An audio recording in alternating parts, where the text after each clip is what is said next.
Welcome to HOJO Radio. Our next broadcast is a radio and television comedy series that ran for over 3 decades, from 1932 to 1955 on radio and from 1950 to 1965 on television. It won numerous awards, including the 1959 Emmy for Best Comedy Show, and is generally regarded as the high watermark in 20th century American comedy. Ladies and gentlemen, we present to you the Jack Benny Program on HOJO Radio. Jello! The Jello program starring Jack Benny with Mary Livingston, Phil Harris, Kenny Baker, and yours truly, Don Wilson. The orchestra opens the program with No Wonder.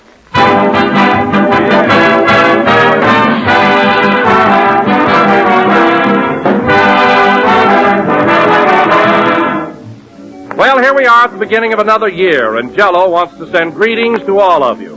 And we've received a letter that makes a swell New Year's greeting for us. It's from a woman who's been using Jello year in and year out for the past 37 years.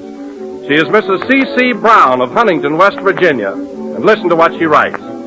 We bought our first package of Jello in December 1902. We lived in the country then and made few trips to a store, so the Jello was a bit of a luxury, saved for the holiday gathering of kin and friends. Needless to say, Jello made a hit, and we've used it exclusively ever since. When I had my own home, I wanted something special. Nothing so filled the requirements as Jello. In all those 37 years of use, I've never had a package that wasn't perfect, and Jello is a prime favorite with my family.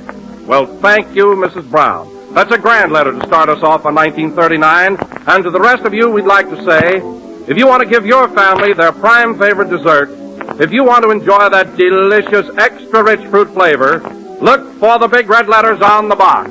They spell Jello.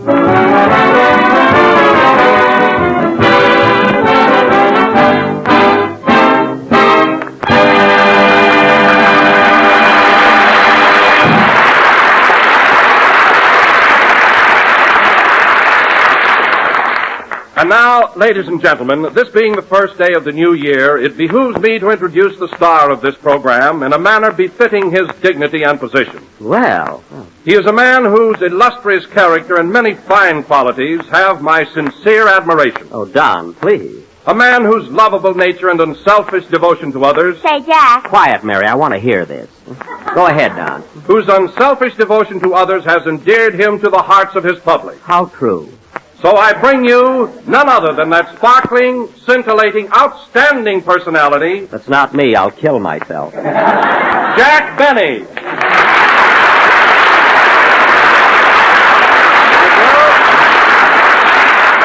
Thank you.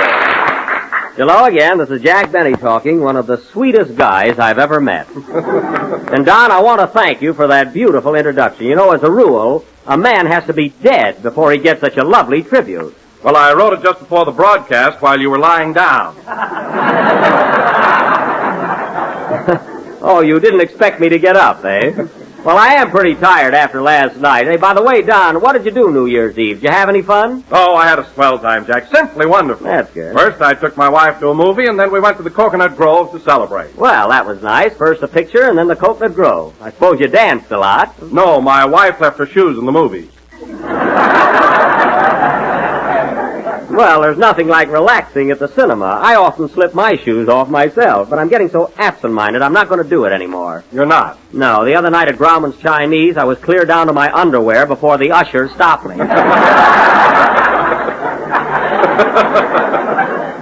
Oh, it was embarrassing. I can imagine. Well, tell me, Jack, how did you spend New Year's Eve? Any excitement last night? Well, I had a fairly good time, Don. I took Mary to the Wilshire Bowl, you know, where Phil Harris is playing. Oh, you did? Yeah. Say, you had a pretty good time in my place last night, didn't you, Jackson?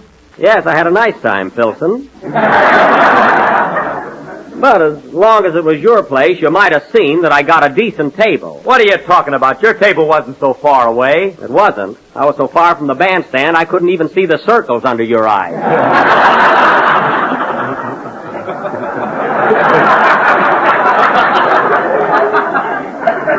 It's a fine table. Oh, you're exaggerating, Jack. There were a lot of people sitting behind you. Listen, Phil, the only people sitting behind me were from Pasadena, and they were home at the time.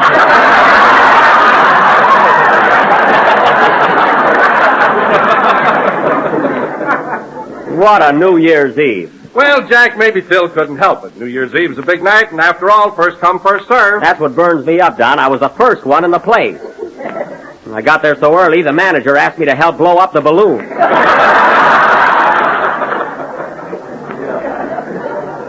How do you like that? Well, you got paid for it, didn't you? That's not the point.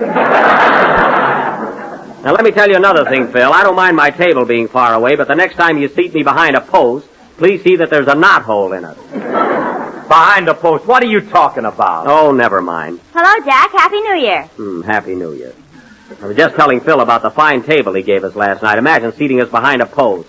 It burns me up. You're crazy, Jack. We weren't behind a post. We weren't? No, that was a piece of confetti on your glasses.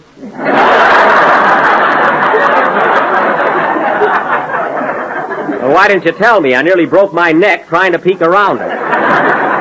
Anyway, post or no post, we were certainly sitting far enough away from everything. Well, I'm glad we were. I was so ashamed sitting next to you with that old-fashioned tuxedo you had on. Why don't you buy a new one? Oh, how often do I wear a tuxedo?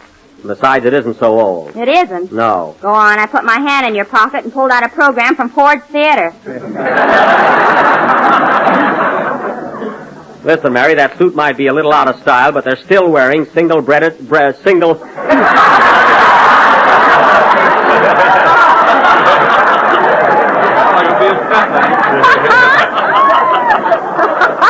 Now listen, Mary, that suit might be a little out of style, but they're still wearing single-breasted tuxedos. Not with a belt in the back.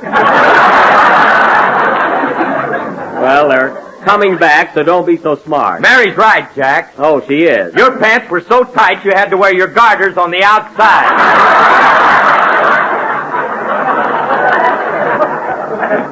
Listen, Maestro, one more crack out of you, and you'll be leading the organ on the Lum and Abner program.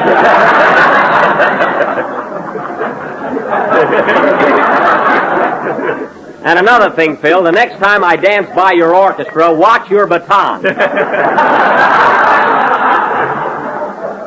Remember that. Okay, buddy. Buddy, yes. Incidentally, fellas, this being the new year, I was going to give you all a raise in salary, but the way you've been acting today, I'm not going to do it. I'd be satisfied just to get my regular salary on time. Now, wait a minute, Phil. Don't give me that. I put your check in the mail every Monday morning. Well, from now on, don't pin it on a postcard. I don't want people to know what I'm making.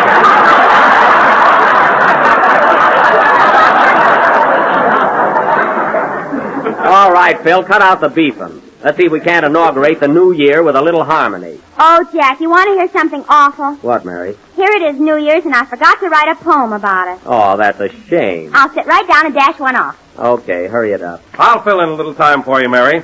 Ladies and gentlemen, while Miss Livingston is struggling with her latest brainchild, let me remind you that one of the best ways to start out the new year is to have Jello for dessert. Darn this pen. It is tempting, delicious, easy to make, and comes in 6 delicious flavors. Hey, Jack, how do you spell knowledge? With an N or a K? With a K. Strawberry, raspberry, cherry. With a capital K? Orange. Yes, a capital K. Lemon and lime, for heaven's sake.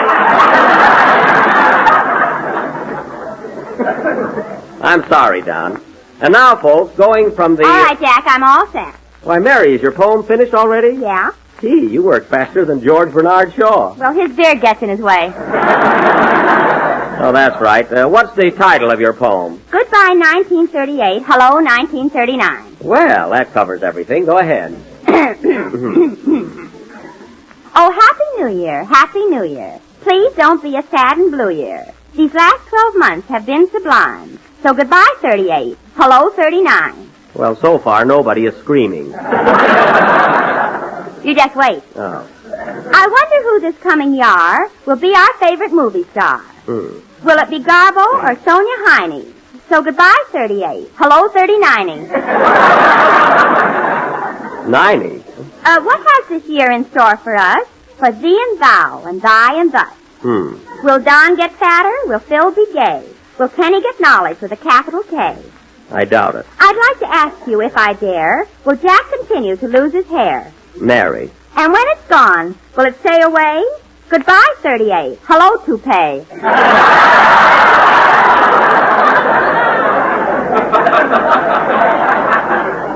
Mary, get to the last verse, will you? It's coming up now. That's good. Oh, Happy New Year, Happy New Year. Please don't be a sad and blue year.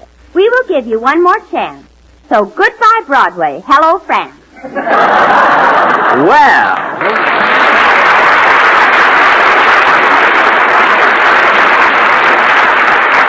Mary, you finally did it. Hey, Phil, do you think you can follow Mary's poem with a number? I'll try. Okay, hit it, boys. Wait a minute. Come in. Mr. Benny? Yes? Oh, Happy New Year. Happy New Year. To the greatest man I know. And I bring you fondest greetings. There's a wagon. I must go. Well, I'm glad they let him out for our program. Play, Phil.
Say It With a Kiss, played by Phil Harris and his original orchestra. And now, ladies and gentlemen... Original? Yeah. Wait a minute, Jack. This isn't the band I started out with. I don't mean that, Phil. I mean when they look at their music, they still play something original.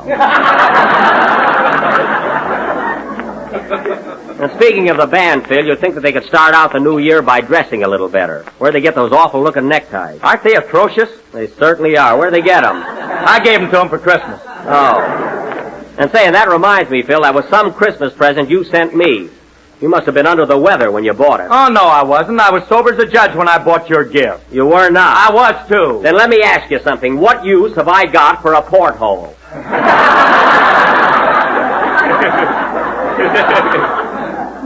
Isn't that a fine present, Mary? A porthole. Well, if your head gets any bigger, you can use it for a monocle. All right, don't make it any worse than it is. Oh, hello, Kenny. Hiya, Jack. Happy New Year.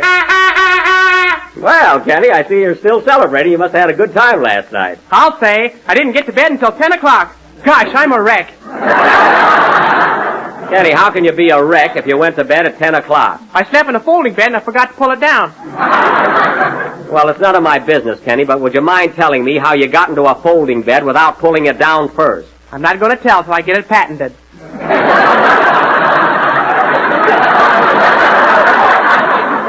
Oh, that's right. Guard your secret carefully. And stop blowing that horn. Well, I'm practicing for the Rose Bowl game at Pasadena tomorrow. Say, are you going, Jack? I certainly am. I wouldn't miss it for anything. Hey, Mary, I got a couple of good seats. You want to go with me? No. I went with you last year, and you were the only one in the stand wearing a raccoon coat and a beanie. Well? And the way you were waving that pennant around, I was so embarrassed. Well, what's wrong with waving a pennant? Yours said Waukegan High School on it. All right, you don't have to go with me. I'll take somebody else. You want to go with me, Kenny? Sure, but I'll have to bring my girl along. Well, I don't see how, Kenny. I've only got 2 seats. Well, I'll invite her anyway. Maybe we can lose her in the crowd.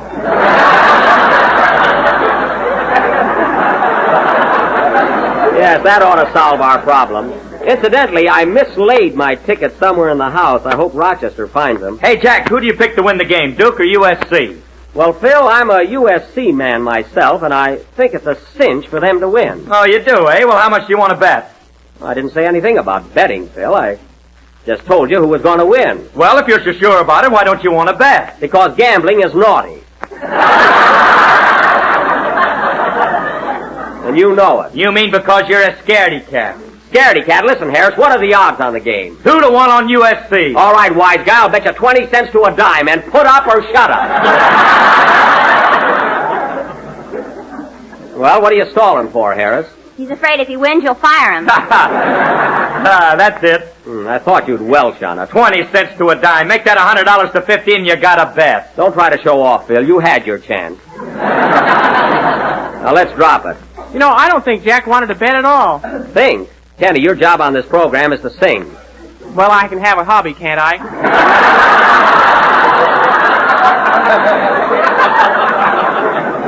You better stick to stamps, Kenny, and go ahead with your song so we can get to do our play tonight. Okay. Hold it a minute. That must be Rochester. I asked him to call me. Hello? Hello, Mr. Benny. This is Rochester. Yeah, I was waiting for your call. Did you find my 2 tickets for the Rose Bowl game? No, I look high and low. I can't find them anywhere. Oh, gone it, that's a shame. Well, keep on looking. They might be in the house. They must be in the house someplace. Okay. So long. So long. Say, boss, can I have tomorrow off? I gotta go to a wedding in Pasadena.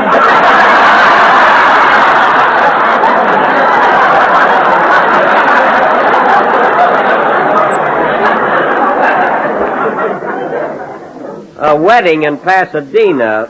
Tell me, Rochester, who's getting married? What was that, boss? I said, who's getting married in Pasadena tomorrow? Oh, aunt of mine. An aunt of yours, eh? Who's she marrying? Some fella that's going to be my uncle. Uh-huh, I see. Now, at what time does this wedding take place? They kick off by 1:30. What's that? What did you say? Nothing. Keep quiet, operator. Rochester, there was no operator on the line. Now, you found those Rose Bowl tickets, didn't you? Well, You found those tickets, didn't you? am I under oath? Answer me. Did you or did you not find those tickets? Sing, Kenny. Listen, Rochester, when I get home tonight, I want to find those 2 tickets on the dresser in my bedroom. Okay, boss. Happy New Year. Go ahead and sing, Kenny. That Rochester. The only way I can keep things in my house is to nail him down.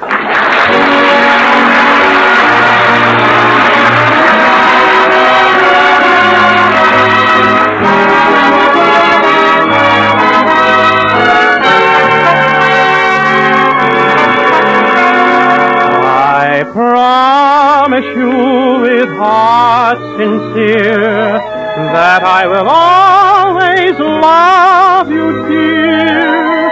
That when you need me, I'll be near. I promise you.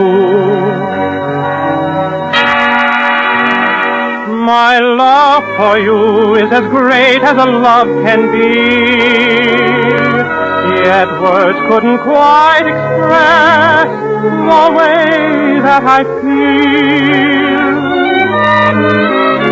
And as we stand at the doorway of days to be,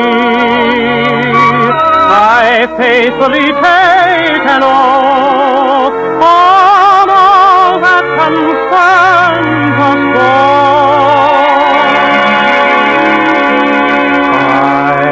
Promise you with heart sincere that I will always love you, dear. That when you need me, I'll be near. I promise you. I promise you I'll build a shrine where we can keep our love divine until the very end of time. I promise you, with every dawn that I awaken, I know my chances will increase to keep the vow I've taken, to see that your joys never cease. I promise you your heart will sing in what will seem eternal spring. I'll try to bring you everything I promise you.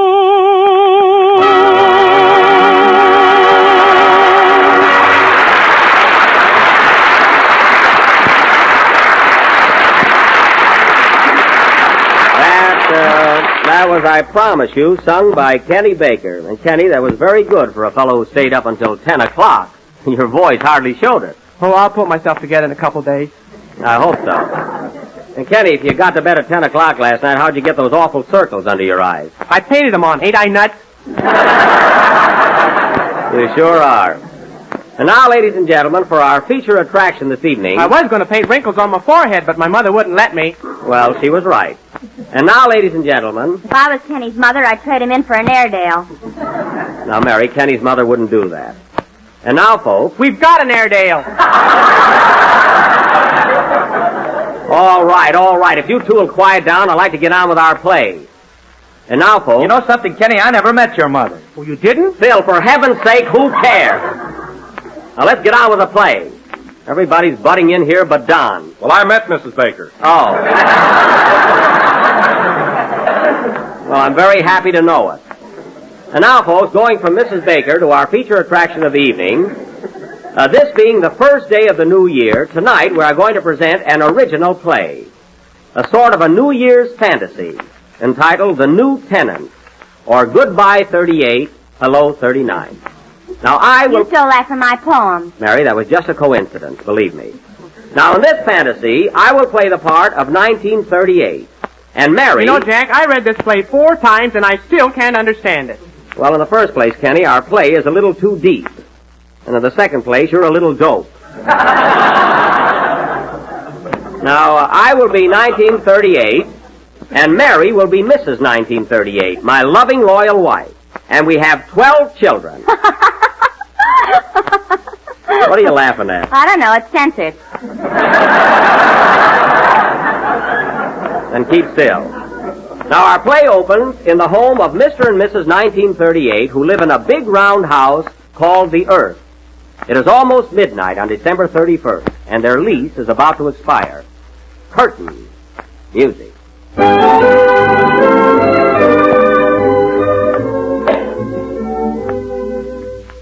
Oh, Mariah.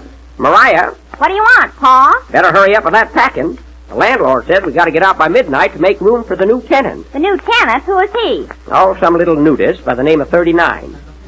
He don't know what he's getting into, does he, Ma? Nope. This house sure has been a mess, ain't it? You said it. Remember a couple of months ago when the bathtub ran over and got New England soaking wet? I sure do. And say, Pa, what about the time last spring when the roof leaked and we had to hang Los Angeles out to dry? Wasn't that awful? Yep.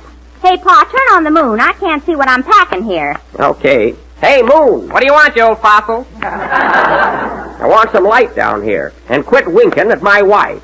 Okay. Say, you want some milk, too? Milk? Yeah, a cow just jumped over me. Well, I'll be darned. Quit gabbing, Pa. We ain't got much time. That's right. Darn those shooting stars, they're having a feud again. Doggone it, Pa. Even with all our troubles, I kind of hate to leave here. So do I. After all, we did have a lot of fun. Remember the time that scallywag Howard Hughes flew around our house in 5.5 days? Do I? He sure had me dizzy. And then that fella Corrigan. He started to fly from the kitchen to the parlor, and the darn fool ended up on the back porch. Say, Pa, did you pack up all the swing music? I'm doing it now. Flatfoot Bluesy with the Floyd. Might as well take that with us. Say, Ma, it's 5 minutes to 12. We better start rounding up the kids. Where are they? Well, January, February, and March are outside playing on a cloud. Oh, where's April? He's taking a shower. Oh, he's always doing that. The rest of them are around here someplace. Well, tell him to stick close. We're going to leave in just a few minutes. I wonder who that can be. I'll go over and see. A tisket, a tasket, boy, am I sick of that. Well, look who's here. Who is it, Pa? It's old man Mars from across the Milky Way. Hiya, Mars. Hiya, neighbor. Heard you were leaving tonight, so thought I'd drop over and say goodbye. Well, that was mighty sweet of you. Say, I sure handed you a scare a couple of months ago, didn't I? You certainly... Hey, what was the big idea, anyway? Well, I really didn't mean it. I was lighting a cigarette, and I reached down in the Hudson River to put the match out. And what happened? Well, my hand slipped, and I gave New Jersey a hot foot. You sure did. Say, Marge, you'll have to excuse me now. It's almost midnight, and I got to be getting out of here. So long. So long. Oh, say, I got my rocket ship outside. Can I give you a lift anywhere? No, thanks. We'll be all right. Say, those rocket ships smoke a lot, don't they? Yeah, the exhaust pipes are bad. I just flew by heaven, and now angels really got dirty faces.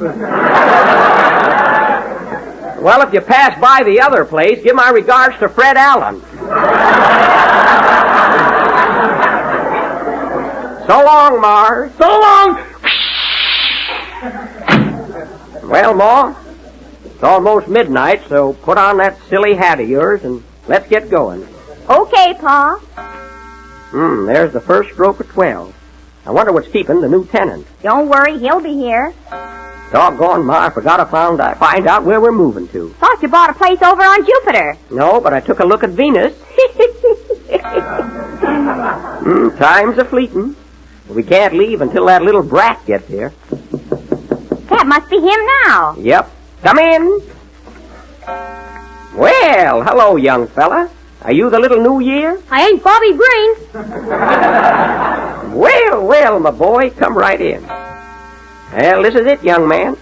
Tell me, what do you think of your new home? Boy, what a dump. This house could stand a lot of fixing up. I know it, son. There are a lot of things wrong here, my boy. Yes, sirree. That Spanish shawl on the piano there is all ripped and torn. Need a lot of mending. And another thing, the china is just about all smashed to pieces. And while I think of it, son, if you see some little lost sheep roaming about, try and find a place for them around the house somewhere. I'll do what I can. For heaven's sake, let's get going. Just a second more. Now, there's just one more thing, young fella. What's that? May not sound like much, but it's a mighty big issue. Your greatest worry, my boy, is going to be to pick out a Scarlett O'Hara. That had me groggy all year. Come on, Pa, you're talking too much. I'm coming, Ma. Say, young fella, if you want any Jello, you'll find plenty in the pantry. Thanks, old-timer. You're welcome. Happy New Year, young fella. Happy New Year. Come on, Ma, let's go.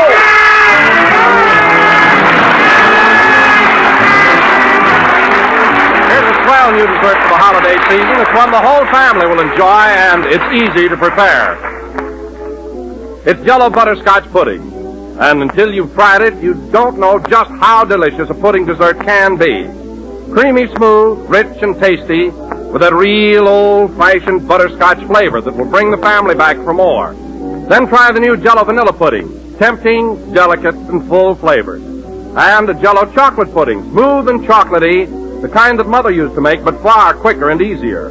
For all three Jello puddings take next to no time to prepare. There's only a few minutes cooking required. You'll find the simple directions on every package. And these new puddings will be a real surprise to you, for they're just as good as your own. Made with the same fine, wholesome ingredients, with a taste and texture you'll say is perfect. The best way to buy is to get 3 packages at a time. So ask your grocer for Jello butterscotch, vanilla, and a chocolate pudding. The real homemade kind. This is the last number of the 14th program in the new Jello series.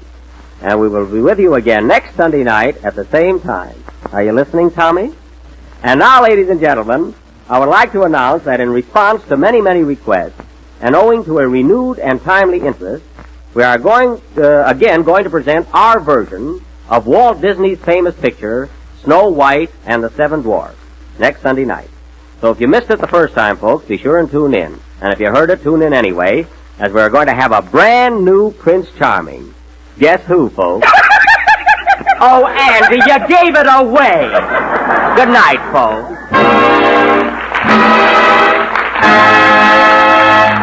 J-E-L-L-O. On the Jello program, took courtesy of Mervyn LeRoy Productions. HOJO Radio. We're your old-time radio headquarters. Stay tuned. J-E-L-L-O. The Jello program, starring Jack Benny, with Mary Livingston, Phil Harris, Kenny Baker, and yours truly, Don Wilson. The orchestra opens the program with Mr. and Mrs. America.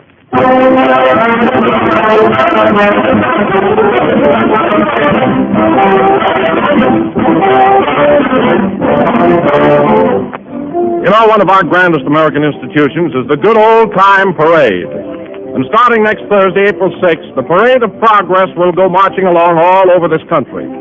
It's sponsored by the Associated Grocery Manufacturers of America, and Jello is proud to join. Because Jello's whole existence has been a parade of progress for the 40-odd years it's been on the market. And through the years, there have been constant new developments and improvements. Jello's delicious flavor has been made extra rich, and new flavors have been introduced. Jello is quicker and easier to make nowadays, for it dissolves instantly in hot water and sets far more quickly. And with all the improvements, Jello costs less. Today you pay half as much for it as you would have 20 years ago. Yes, without boasting, we can truthfully say that Jello has kept right on the bandwagon in the great parade of progress. So Jello salutes the grocers of America and is proud to march along with them. And for our float in the big parade, we suggest the box with the big red letters on it that spell Jello.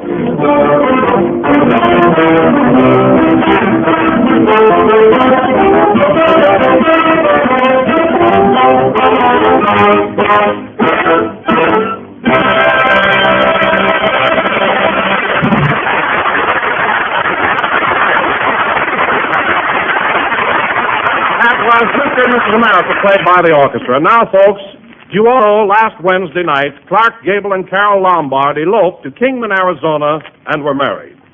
So tonight, ladies and gentlemen, we bring you the man who held the ladder, Jack Benny.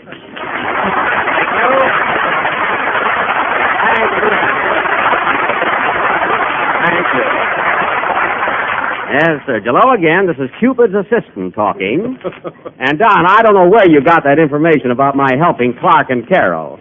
But you're right, and I was never so embarrassed in my life. There I was holding the ladder, all dressed up in a tuxedo like a big goof. Tuxedo, what was the big idea? Well, it's very silly, really. You see, Carol called up and asked me to hurry over because she was going to run away and get married. Yes? Well, I got so darn excited, I thought she meant to me. Gosh, when I saw Gable there, I almost fainted. Oh, my, that must have been quite a letdown for you, huh, Jack? Well, it was, but they were awfully nice about it, though. They let me keep the ladder. I'm going to grow ivy on it, you know. Well, Jack, now what in the world made you think that Miss Lombard would elope with you anyway? Oh, I don't know, Don. She's always so nice when we meet on the street. And then one time during a dust storm, she winked at me.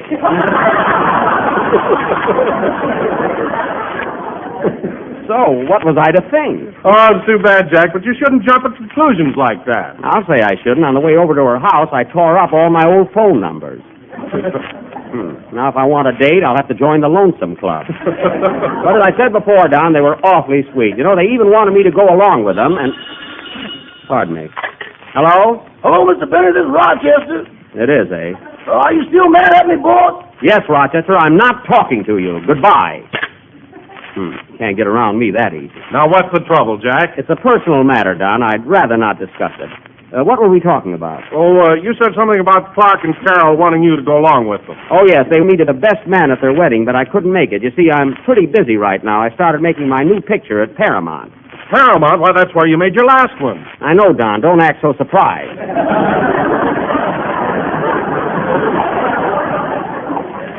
This is going to be my first legitimate picture. It's called Man About Town. Oh, it's a very clever title. Who's directing it? A fellow by the name of Sandrich, Mark Sandrich.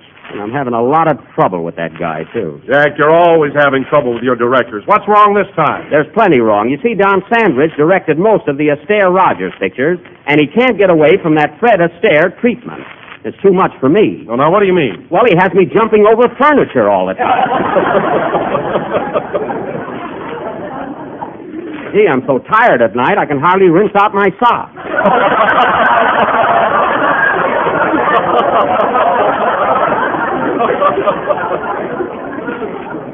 No kidding. Oh, but I can't imagine that director wanting you to work like Fred Astaire. It must be quite strenuous. You said it. Why, yesterday we shot a scene where I enter an English drawing room to talk to Edward Arnold. See, he plays the part of Lord Arlington. I see. Well, anyway, instead of just walking up to him and saying hello, Sandrich made me leap over 2 divans, a love seat, and the Duchess of Twiffledom. My goodness. Did you clear everything? All but the Duchess. Every time I tried it, I wound up piggyback. I tell you, Don, I'm a wreck. Oh, hello, Mary. Hello, Leaping Lena. How are you? There you are, Don. You see, Mary's been over at the studio. She knows. No kidding, Mary. Does Jack really have to do all that jumping? Does he? He's got a kangaroo for a stand-in. Now, Mary, he's not a real one. That happens to be the man's name, Barney Kangaroo. Well, he's got an awful big pocket. Now, you're just being silly. But you know, Don, there's one thing about this picture that says me. I mean, how agile I am. Why, I leap over that furniture just like Fred Astaire. Who couldn't with bed springs on their shoes? Well, I had to have some help. And those springs worked out fine. You'll get the Academy Award from the Murphy Bed Company. Oh, I will.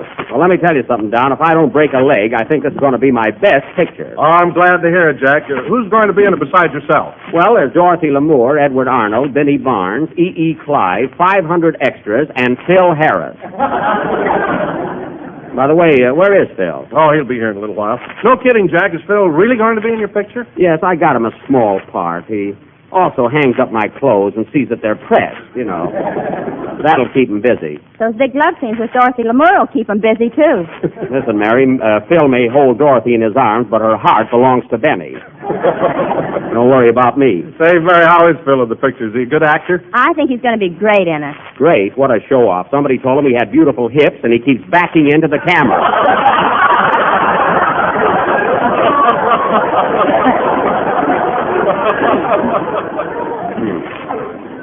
He looks like a crawfish with a Marcel. Now, let's forget the picture. Oh, hello, Kenny. Hiya, Jack. Say, your shirt tail's sticking out. It is? Where? April Fool! Boy, did you fall for that one. Kenny, in the first place, yesterday was April Fool's Day, and in the second place, you didn't fool me because my shirt tail is out. Is that your shirt? I thought it was a Chinese newspaper. Well, it has been to the laundry a lot. Kenny, I bet you were some cut-up yesterday fooling everybody and carrying on like mad, huh? I'll say, gee, I sure pulled a good April Fool gag on my girl. She falls for anything. What'd you do, Kenny? Well, I called her up and I said, this is Robert Taylor speaking. Will you marry me? That's cute. What'd your girl say? She said, yes, just as soon as I get rid of that cluck I'm going with. Well, you certainly fooled her, all right. You ought to hear the gag I pulled on my boss, Mervyn Leroy. I sent him a bomb. Yahoo! You sent him a bomb. Did he get it? Oh, I think so. I can't find him. Why, Kenny, you're just making that up because I saw Mervyn Leroy on the street this afternoon. All of them? Yes, all of them. Now, let's forget about April Fool's Day because it's over and done with. How about singing your song? Okay, I'm ready. Hold it a minute, Kenny. Come in. Telegram for Jack Benny. Take it, Mary. Here you are, boy. Here's a tip for you. A tip? Yes. Hi-ho, nickel. Fresh guy. Don't believe him, folks. It was a quarter. Must be cheap material. It shrunk. Never mind that. Who's the wire from? Oh, look, Jack, it's from Fred Allen. Oh, that Mongolian? What's he got to say? Dear Screwball. Understand you are starting a new picture called Man About Town. If you're the man, get out of town before it's released, my dear.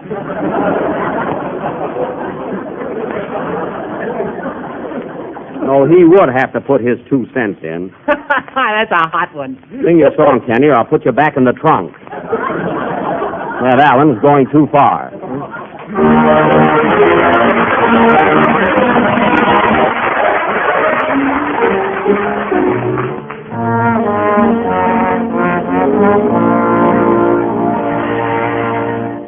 It wasn't on the island of Capri. It wasn't on the beach at Waikiki, nor at a perfume counter in Paris that we met. And yet, something in the air was continental. There were moonbeams caressing the sand. I was feeling young and sentimental at a little port stand. Gallantly I handed you the mustard. Then you curtsied, I kissed your hand. Inwardly my heart was getting flustered at a little hot dog stand. The bubbles in our soda pop just hit us like champagne. I guess that we had 5 or 6. From somewhere in the distance came a Viennese refrain, or was my fancy playing trick? Then and there the spark of love ignited. It was real and the feeling was grand. To our wedding breakfast you're invited at a little hot dog stand.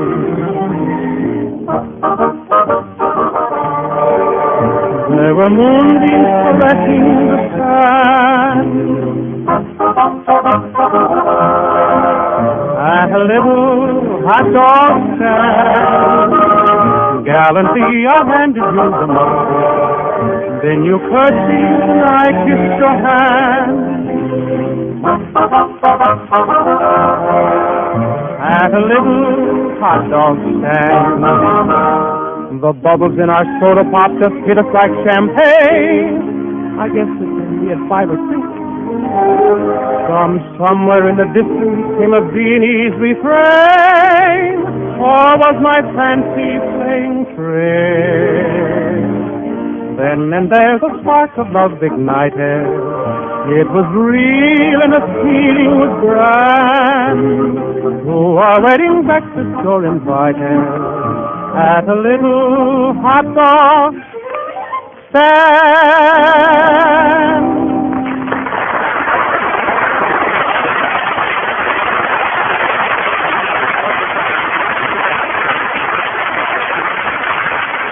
Very good. That was A Little Old Hot Dog Stand, sung by Kenny Baker. And very good, Kenny. I enjoyed it immensely. You're not the only one, sweetheart.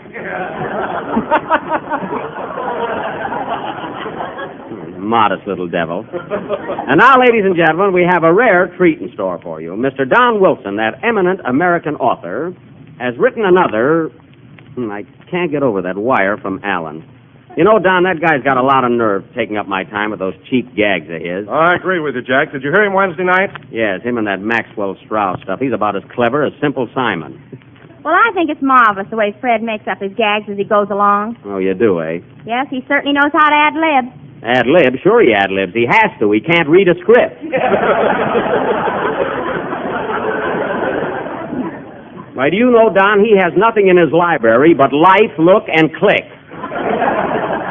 I happen to know. Well, Jack, if Alan can't read, how does he order food from a menu in a restaurant? He goes to a cafeteria where he can point. He took up juggling just so he wouldn't drop a tray. Anyway, getting back to our program, Mr. Don Wilson, that eminent American author, has written another... Pardon me. Hello? Hello, Mr. Bennett, this is me again. Rochester Van Jones, I'm not talking to you. You mean I'm still on the blacklist? Certainly.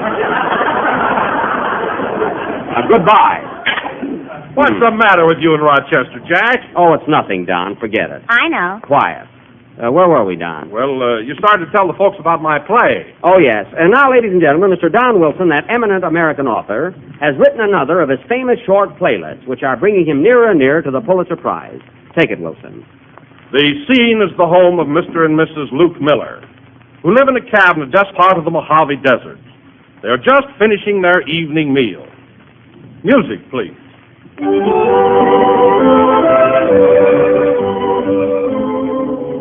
Well, Tess, I thought our dinner tonight was excellent, especially that tempting and delicious Jello. You're right, Luke. It was worth going 50 miles to the nearest grocer to get it. I'll say it was. Who can that be? We haven't had a visitor in this forsaken spot in over 3 years. Luke, I told you we should have built this out of camp on a highway. Oh, they'll put a road through here one of these days. Come in. Oh, I'm starving. Look, Luke, it's a man. Yes, Tess, it is. Let's carry him over to this chair. Where am I? Take it easy, young fella. What seems to be the trouble? I'm a prospector, and for 3 weeks now I've been lost in the desert without food or drink. I'm starving, I tell you. Starving! Be calm, my boy. We'll take care of you. Yes, I'll fix you a nice hot dish of beef stew. No, thank you. I'm a vegetarian. Oh. Then how about a nice cucumber salad? Sorry, old man. I like cucumbers, but they don't like me. Oh, I'm so weak. I'm starving, I tell you. Starving! Be patient. We'll think of something, stranger. Say, would you like a piece of homemade chocolate cake? With nuts in it? Yes. Pecans or walnuts?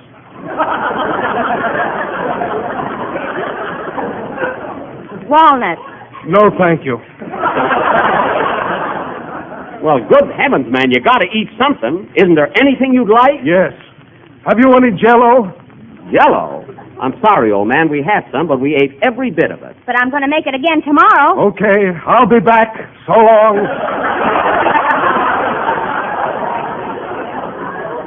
So long, stranger. I'm starving, I tell you. Starving. Oh, what about a commence coffee?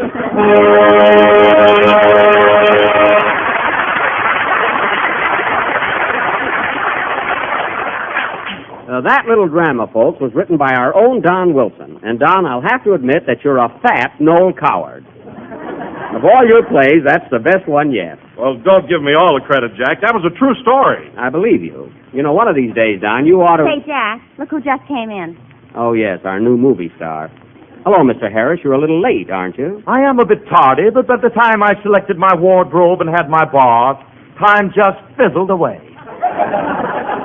Well, I can imagine. Listen, Phil, because you're in the movies now is no excuse for being late. Well, I was home studying my part. I've got a big day before the camera tomorrow. Oh, you have? Hey, Phil, can I have your autograph? Later, son. What a ham. I want to tell you something, Phil. I saw a screen test. Phil, I saw a screen test of you the other day, and believe me, it broke my heart. Was it that good? I'm talking to Phil. And another thing, Phil, while you're working in my picture, I don't want you to go around giving all the girls at Paramount your phone number. My phone number? Yes, phone number. I saw you with that blonde in front of the commissary the other day. Now, wait a minute, Jack. She just asked me what time it was, and I told her. Well, she must have a poor memory. She wrote it down.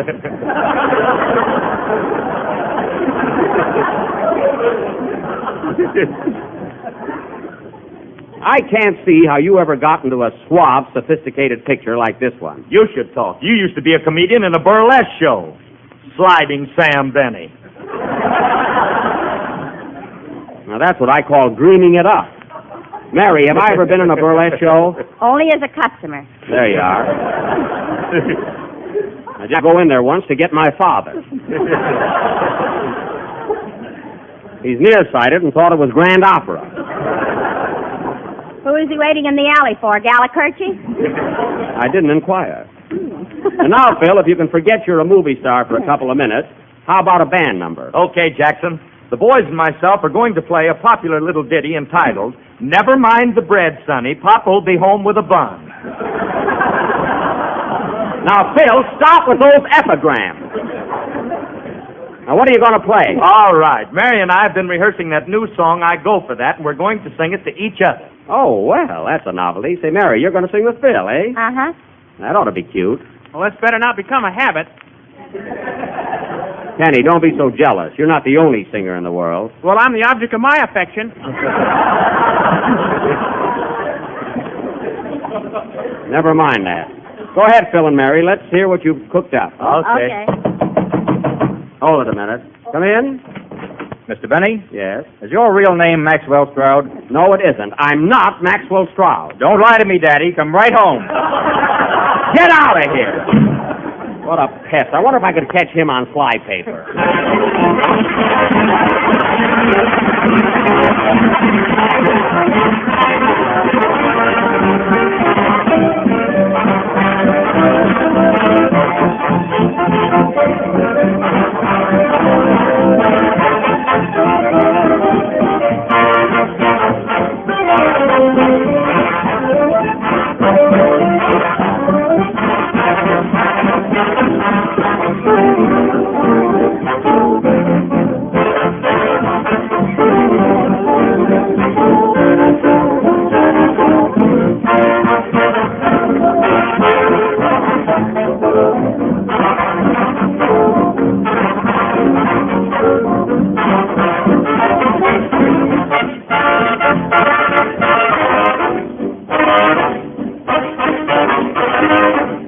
The way you walk that silly talk, I go for that. Your dizzy folks, your corny jokes, I go for that. Your kiss just misses, your dancing is rough. But you love that stuff. I guess you don't get around enough. Your crazy poems, your letters from home, I go for that. And furthermore, I just adore your kinky hair, that puffy stare.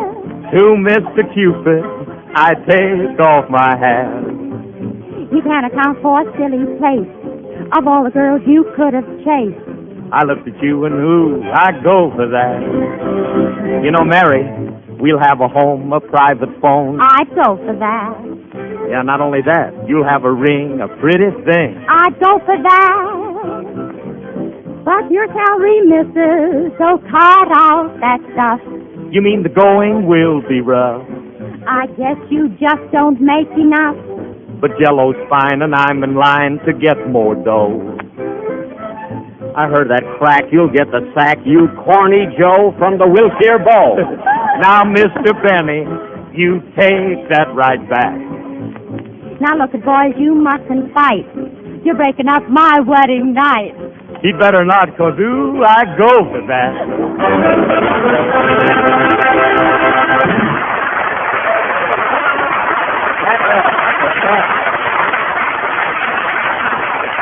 That was I Go For That, played by the orchestra with a special vocal chorus by Jeanette McLivingston and Nelson Harris.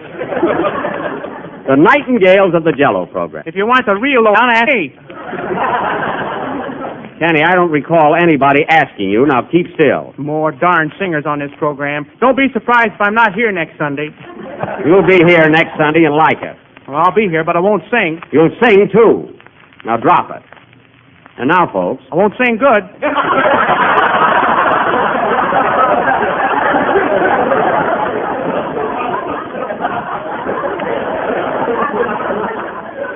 And you'll sing good. Not very.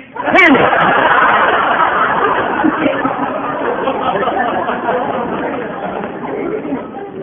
And now, folks, going from juvenile temperament to our feature attraction, tonight we are going to present... Pardon me, if that's Rochester again, I'll... Hello? Hello, boss. Are you still looking down on me with scorn? Rochester, I want you to stop with these telephone calls. Do you hear me? Well, boss, I said I was sorry. Rochester, what you did to me, only time will heal. Goodbye. As I was saying, ladies and gentlemen, tonight we are going to present... What's all this mystery, Jack? What are you mad at Rochester for? Don, it concerns only him and me. Oh, why don't you tell him, Jack? Yes, what did he do? Very well, Don. Rochester hocked my polar bear.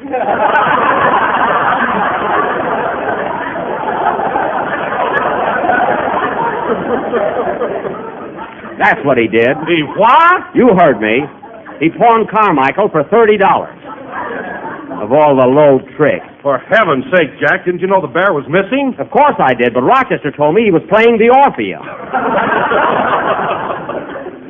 Then when I was downtown last night, I happened to walk by a pawn shop, and there was Carmichael hanging in the window, right next to a slide trombone. But, Jack, how'd you know it was your bear? He was wearing my new wristwatch. Don Roger, he could have got $12 on that alone. I know. Well, we haven't heard the last of this. Ladies and gentlemen, we are going to present a new and original comedy drama entitled Topper Takes an Aspirin. He's taken everything else. Now, in this vehicle, I will naturally play the part of Topper, while Mary... Oh, more interruptions. Come in. What are you... Well, I'll be darned. Hey, fellas, look who's here. Hello, stranger. Slapperman!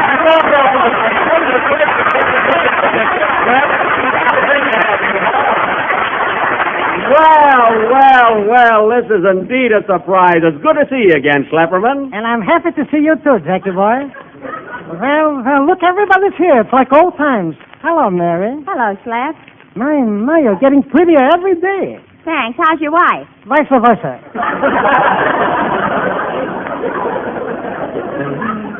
Good old Slap. Doggone, it's good to see you again. And Kenny and Phil, believe me, you're a sight for sore feet. Hello, Slapperman. Glad to see you, Slap. And Don Wilson, my, tell me, were you always so big or don't I remember? Well, Slap, to tell you the truth, I did put on a pound here and there. Here, I don't mind, but there, it's unbecoming. Same old Slap. You know, I haven't seen you in over a year. What have you been doing with yourself? I've been all over the country, north, south, east, and uptown.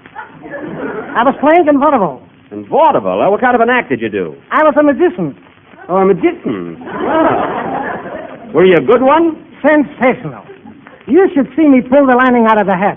Say, that's some trick. What are you doing out here in California, Schlepp, on a vacation? No, I'm in business here. I opened up a little nightclub. Schlepperman's, Hawaii, Haciente.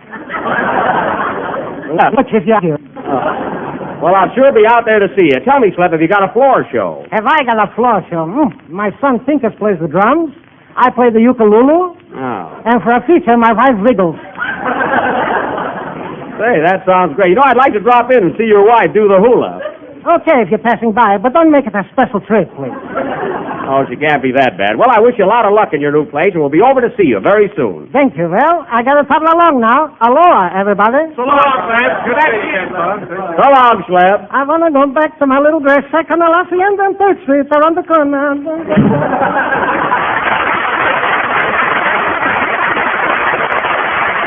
Well,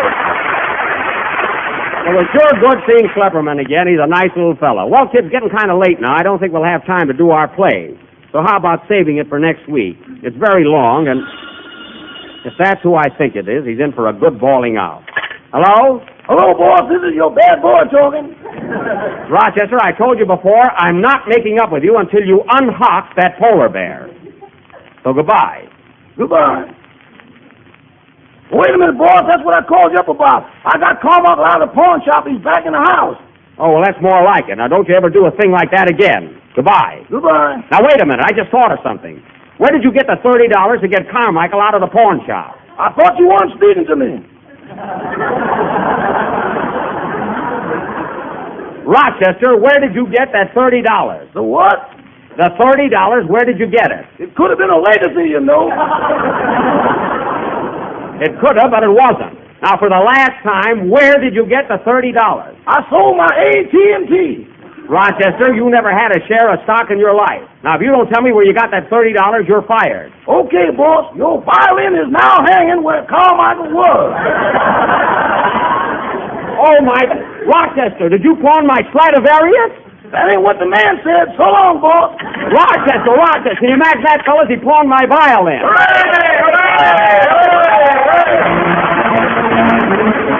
Here's something every woman knows, that her family is always eager for something new and different for dessert.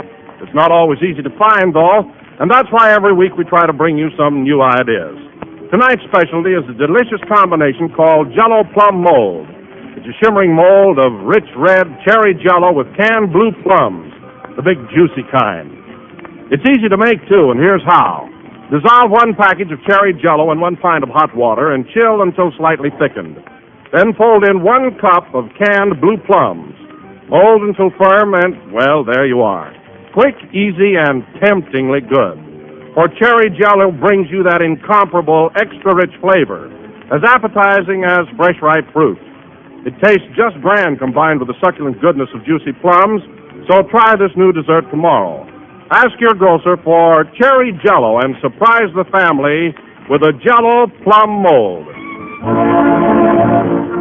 We're a little late, so good night, folks.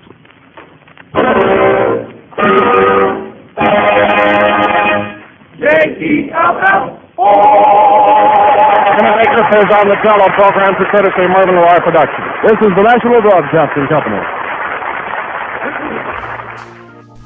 Our next popular broadcast began in August of 1949 on NBC Radio and ran until November of 1953. Set in the Midwest, it starred Robert Young as General Insurance Agent Jim Anderson and portrayed an idealized vision of middle-class American life of the era. It was created by writer Ed James. While the show is often regarded as an example of conservative nature of the American family life in the 1950s, it's also cited as to be slightly rosy portrayal as well. We proudly present to you Father Knows Best on HOJO Radio. Mother, why did Daddy switch to Postum? Your father says there's no caffeine in Postum. Nothing to spoil your sleep. And your... Brought to you by Instant Postum, the good-tasting drink that's entirely caffeine-free, and by Post 40% Bran Flakes, America's largest... As far back as history has recorded her activities, woman has been a rather puzzling creature, especially when she's going through what is known as the teen age. A good case in point is young Betty Anderson. But before we can reveal the capricious maneuvers of her feminine mind, we must first look in on the principal male member of the family, Jim Anderson, as he settles himself in the den to do some work in the quiet of his home. Like this. I see now. This ought to be a good place for the dictating machine. Well, be careful you don't scratch the table, dear. This won't scratch it. I have it on my desk at the office all the time. I don't see why you had to lug that home. I told you why, honey. I have a lot of letters to dictate, and it's impossible to do it at the office while they're remodeling the building. Oh. Air hammers pounding away, pneumatic drills, enough to drive a man crazy. Well, it'll be nice and quiet here, and I won't let the children bother you. Good. Want me to close the door? Yeah, that's a good idea. Anything you want now? No, that's fine. Well, I'll keep the children quiet. Good. Well, let's see here now. Letters. Might as well start with this one, I guess. Mr. Vernon W. Gillespie, 447 North Menlo Street. Dear Sir, in rate policy number 821X49493Q. Under separate cover, we are returning your above-numbered policy together with... Hi, Daddy. Kathy, I'm trying to do some work. That's okay, Daddy. You won't bother me any.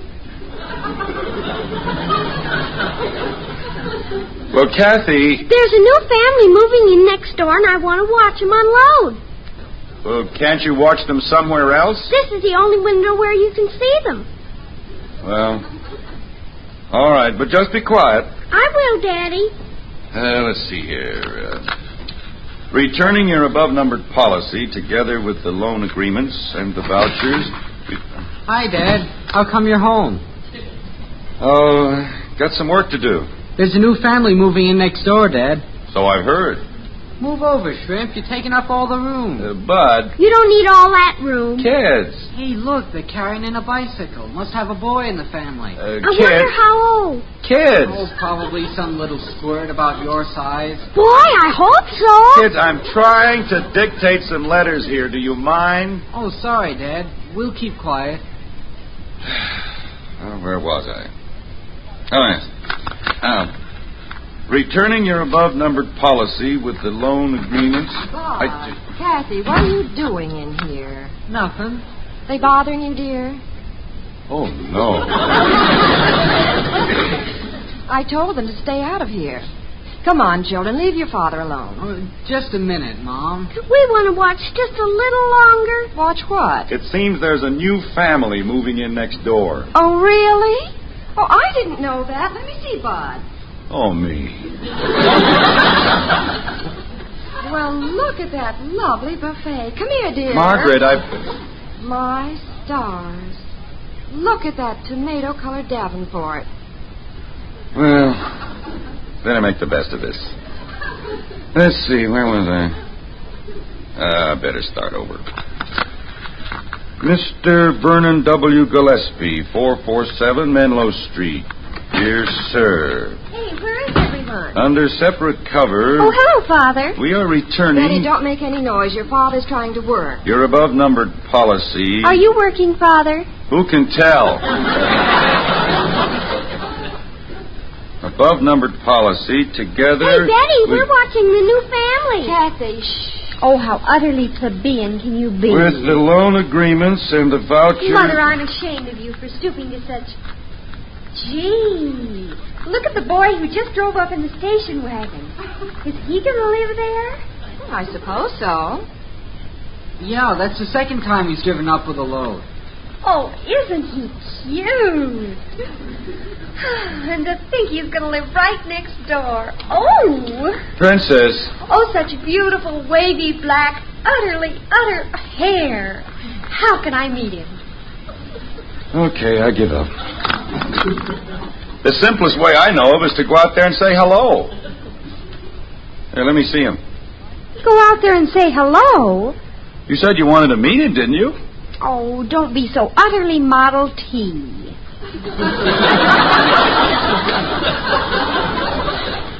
I'm sorry. Let's see. How can I do it?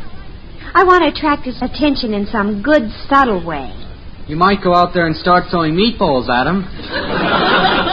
Oh, hush. She might catch his eye that way. Well, hey, don't go away mad. My dear, sweet, beloved family, would it be asking too much to have you clear out of here and let me get to work? Your father's right, children. You've got to stay out of here. In a minute, Mom. No, right now. Come on, Kathy. All right, Mommy, in a minute. I hope you kids don't fall out that window. Come on, children, right this second. Okay, Mom, coming. Holy cow, look at Betty out there. Out where? She's out there sweeping the sidewalk. Oh, my stars. Right over near the station wagon. Well, why didn't she put on a coat? She's going to catch cold. I think she has something else in mind she's trying to catch. Look, she's practically over on their sidewalk now. Next time that guy comes out, he'll trip over her. Well, that's probably the basis of her whole subtle plan. There he comes out of the house. This should be very interesting. The designing female in operation. Boy, look at her sweep. I wish I could get that kind of work out of her in the kitchen. Pretends she doesn't see him. He didn't even see her. Walked around her. Escape the trap. I'm going to call that girl in here. This is ridiculous. Wait, Mommy. He's got a lamp, and he's heading back again. Maybe she'll get him this time. Why doesn't she trip him with a broom? By golly, I believe that's what she's going to do. Oh, no. She's spraining her ankle. Pretty good fall she faked there. He's stopping this time. He has to. She's blocking the sidewalk. He's bending down. He's going to help her up. No, he's not. He's just picking up her broom and handing it back to her. There he goes again. This boy's no fool. Well, I'm going to call her in the house right this minute. The very idea. A girl her age... Oh, I guess I won't have to. She's coming back in. Aw, shucks. I thought this was going to be the beginning of a beautiful romance. Well, it might have if she just bothered to use one little word. Hello. I don't think you quite understand the workings of a young girl's mind, Jim. I'm positive I don't. I realize that more every day. Now that all the excitement is over, will all you spectators please clear out and let me get to work? Come on, children. You've got to stop bothering your father. Hi, sis. How's your broken leg? Oh, you keep quiet.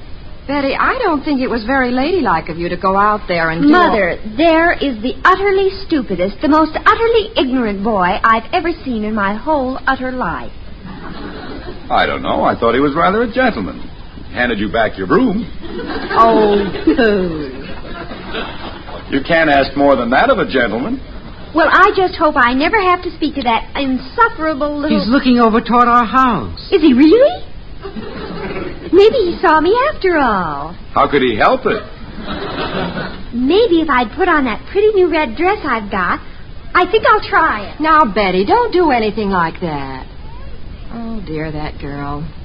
Well, come on, children. Let's leave your father alone so that he can get to work. Great idea. Come on, Kathy. Come on, Bud.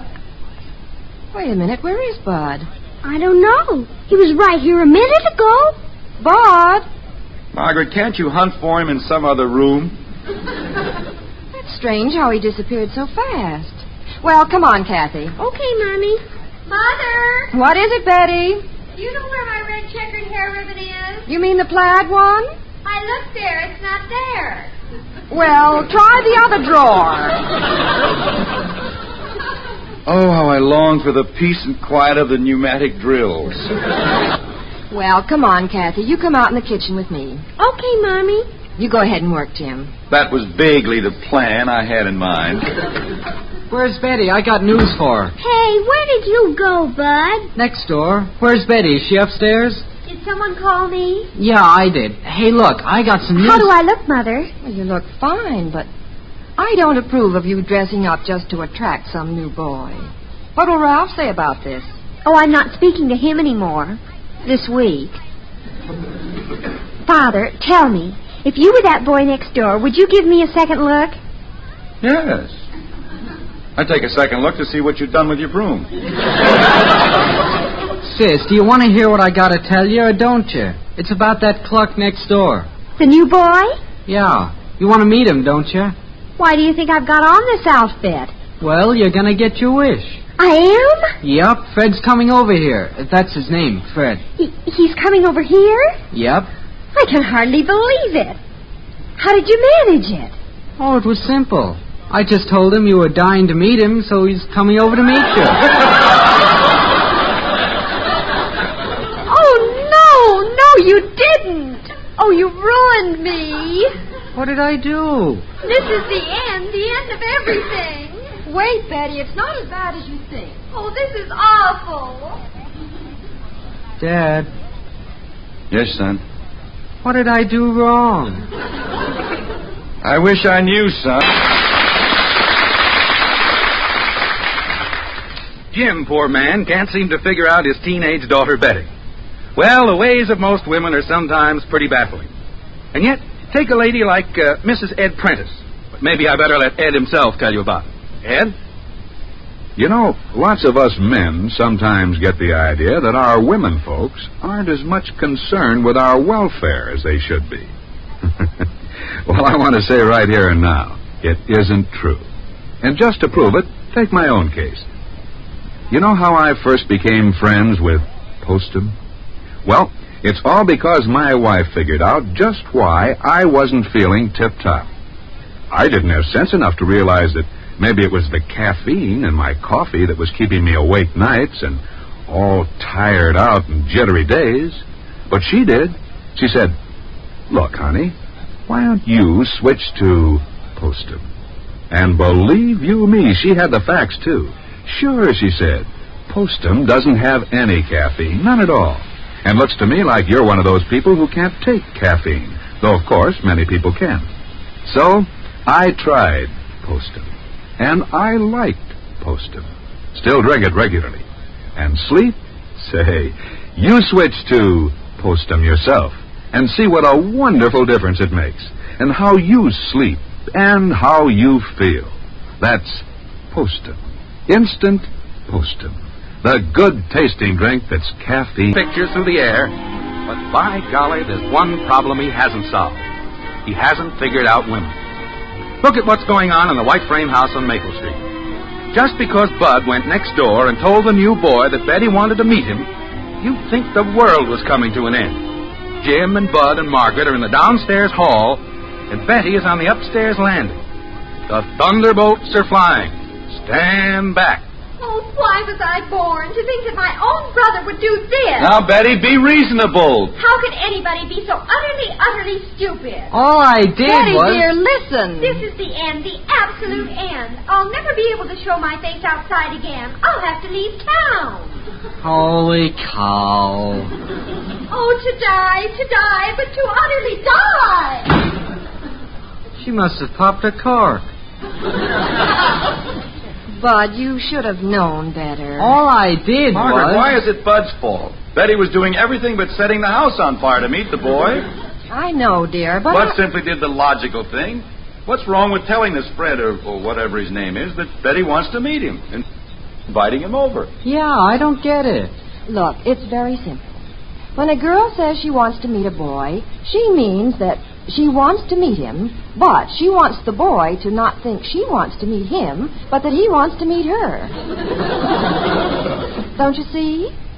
No. You explain it to him, dear. Me explain it? I don't see it either. Well, it's so obvious. A girl can't throw herself at a boy. Are you kidding? There's nothing more embarrassing to a girl than to have a boy think she's chasing him. You know that, dear. Well, certainly I do, but... Well, I have to go out to the kitchen and see what Kathy wants. You understand all that, Dad? Yes, I suppose. Come to dance, son. I'll try to explain. Sit down, Bud, old man. Gee, the way Mom talked, you'd think I'd committed a crime or something. Well, son, women are funny. Just between you and me, I knew what your mother was talking about. I was just acting dumb.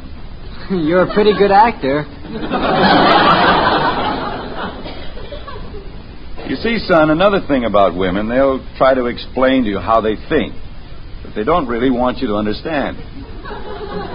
See what I mean? No. Look, I know what's going on in Betty's mind. There's nothing mysterious about it. First, she wanted to meet this Fred next door. Then she found out you'd told him that and invited him over, and she was embarrassed. Now she won't face him. You couldn't pay her to meet him. Gee, you're pretty sharp, Dad. Well, I know something about women. Father, Oh, yes, Princess. What is it? has Fred come over yet? Fred? No, but I thought you didn't want to see him. I don't. Never as long as I live. Well, that's what I thought. Where are you going? Up to my room, and I'm going to stay there. I don't want to see anybody ever. Well, all right. Be sure to let me know if he comes.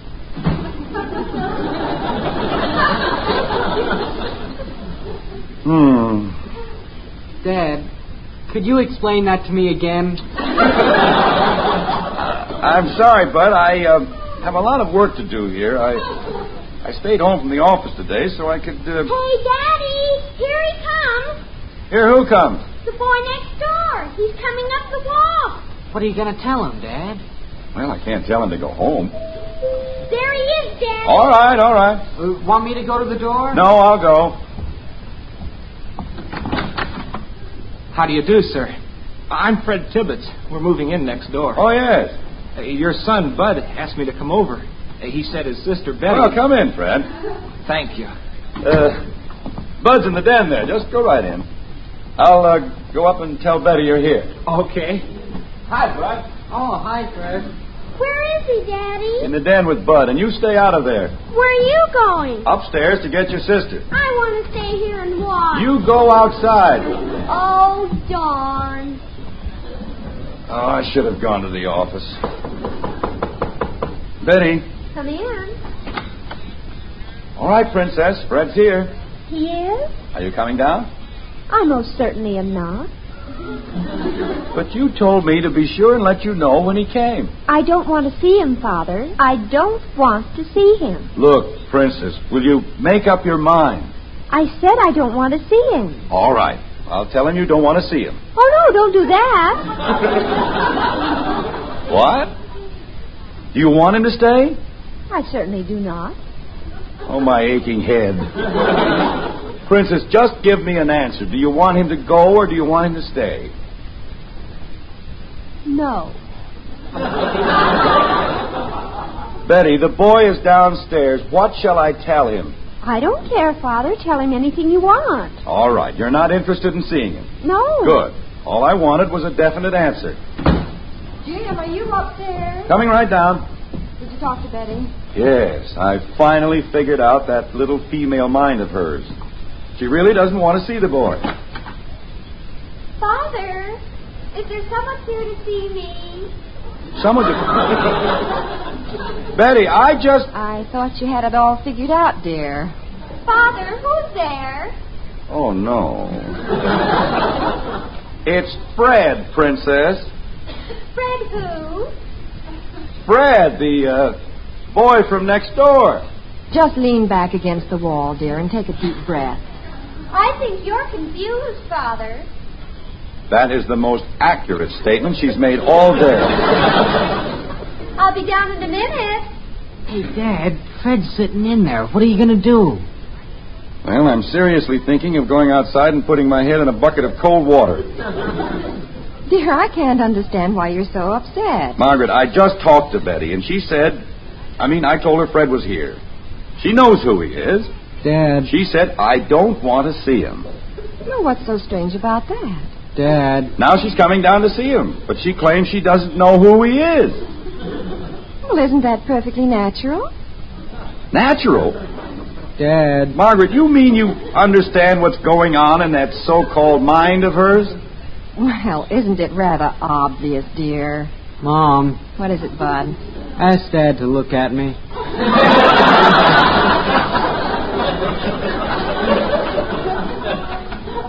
Dear, look at Bud. What is it, Bud? Thanks, Mom. Dad. Margaret, there's no rhyme or reason. There's No rhyme or reason to the way she's acting, and you know it. Holy cow. But why are you standing here muttering? If you have something to say, say it. What do I do with Fred? He's sitting in there. Hello, Father. Is someone here to see me? Yes, my enchanted one. He's in the den, and you'd better hurry in there before he turns into a pumpkin. Father, you don't make sense. I don't. Come on, Betty. Well, I haven't the slightest idea what this is all about. Hasn't the slightest idea. Get her. Where are you going, dear? Stand here by the door of the den. I've got to hear this. Now, don't eavesdrop. I'm not eavesdropping. I just have to find out how she gets out of this. Betty, this is Fred. Fred, this is my sister Betty. How do you do? How do you do?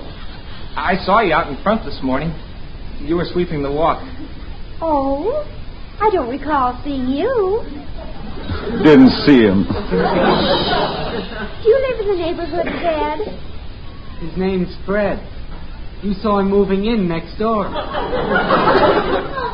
Jim, get Bud out of there. Leave him alone. He's the only sane one in the family. Funny you didn't see me. I saw you. Well, I pay so little attention to what goes on in the neighborhood. Listen to that, Margaret. It's quiet. Bud, didn't you say Fred came over to borrow something? Well, that wasn't Heck, no. You said you wanted to meet him. Who? Me? What a performance. How could I possibly have said I wanted to meet him? I don't mean to be utterly rude, Fred, but after all, it's simply too ridiculous. I heard you. Oh, that Bud. But he's right. Oh, hush. Anyway, I'm glad you came over, even if Bud did get a little confused. Well, I'm glad I did, too. I suppose you'll be going to the college. Oh, sure. You go there? Oh, yes, it's a lot of fun. In fact, there's a big varsity dance Saturday night. I suppose you'll go. She's sneaking up on him like a cat on a bird. She's not either. Well, I don't know anybody in town. Would you like to go to the dance with me? By George, she did it. Oh, I'm terribly sorry, Fred. I have another date. Oh. Margaret, what's this? She doesn't have a date. Well, naturally. Maybe another time. Yeah, later on, maybe. They're coming out. Get in the dining room. Well, I hope to see you soon, Betty. Yes, come over again. See you at school. Goodbye. Isn't he divine, Mother? Isn't he just simply super divine? What a double cross. How could I have possibly said I wanted to meet him? Ha, ha, ha. Oh, be gone, be gone, be gone. Boy, that's the last time I ever do a favor for you. Princess, your old dad gives up. I raised the white flag. I must be very dense, but I confess that I'm completely baffled. About what, Father? You. Me? What have I done, Mother? Nothing that I know of. Now, wait a minute. I've seen all this with my own eyes. You went through tortures to meet this Fred, this dreamboat. You connived and plotted to get him to ask you to the dance Saturday night. Naturally. Then when he asked you, you refused to go with him. I don't understand it. What was your reason? Oh, very simple. Tomorrow he'll go to school and he'll meet Janie Liggett. Janie will swoon over him and he'll ask her to the dance. Then tomorrow night, Janie will call me up to tell me the big news that Fred's taking her to the dance. Yes? Then I'll simply say, oh, really? Why, he asked me yesterday and I turned him down. Won't that be super? See you later, Father. Margaret. Mm-hmm. You mind if I sit down? I'm tired, dear. Oh, no.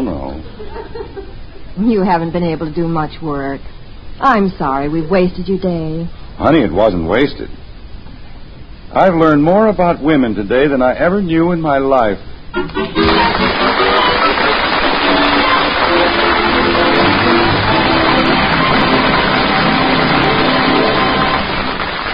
That's a fine little melody to keep in mind every time you go shopping. I say that because new Post 40% bran flakes really are good, and so good for you. You see, something wonderful has happened to bran. So now, when you get Post bran flakes, you get a delicious new magic oven flavor that's fast becoming the favorite cereal flavor of more people every day. And of course, Post Bran Flakes gives you those important keep regular benefits that Bran is famous for. So next time you go shopping, look for new Post 40% Bran Flakes, America's largest selling Bran Flakes. And remember that friendly melody. Post Bran Flakes are so good, and so good for you.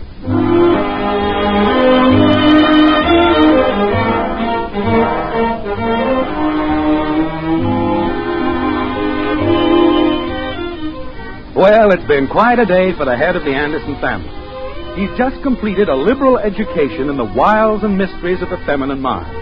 It's evening now, and Jim is in the living room reading the paper when the smallest of the Anderson feminine faction approaches. Like this. Hi, Daddy. Oh, hello, kitten. Can I sit on your lap? Why, sure. Come on up. What's on your little mind? Nothing. I just wanted to sit in your lap. That's what I like about you, kitten. Honest, straightforward, no tricks. You know, I think you're going to be different. You're more like your dad. You're the best, oh, Daddy. You really think so? Mm-hmm. Could I have a dime, Daddy? Why, sure, kitten. Here you are. Oh, you're just yummy. Gotta go now. See you later, Daddy. Goodbye, honey. Okay, Bud, I got the dime. Let's go to the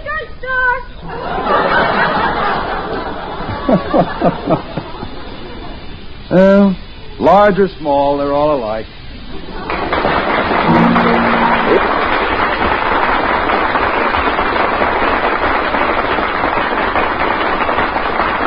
Join us again next week when we'll be back with Father Knows Best, starring Robert Young as Jim Anderson.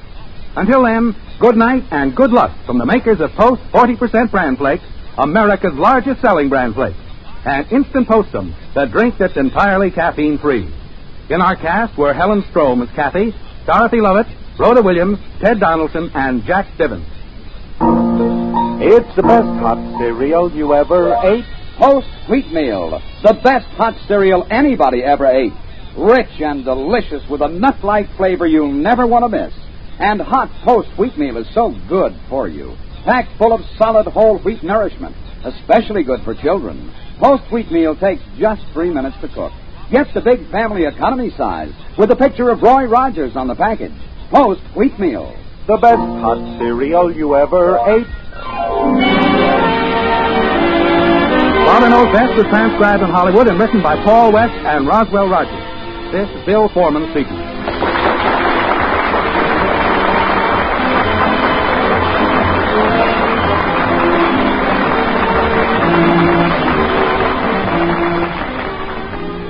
Tonight, play Truth or Consequences on NBC.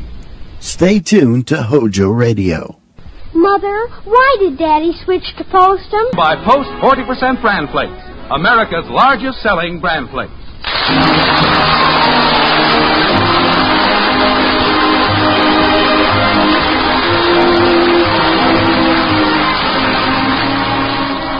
They say a man's home is his castle.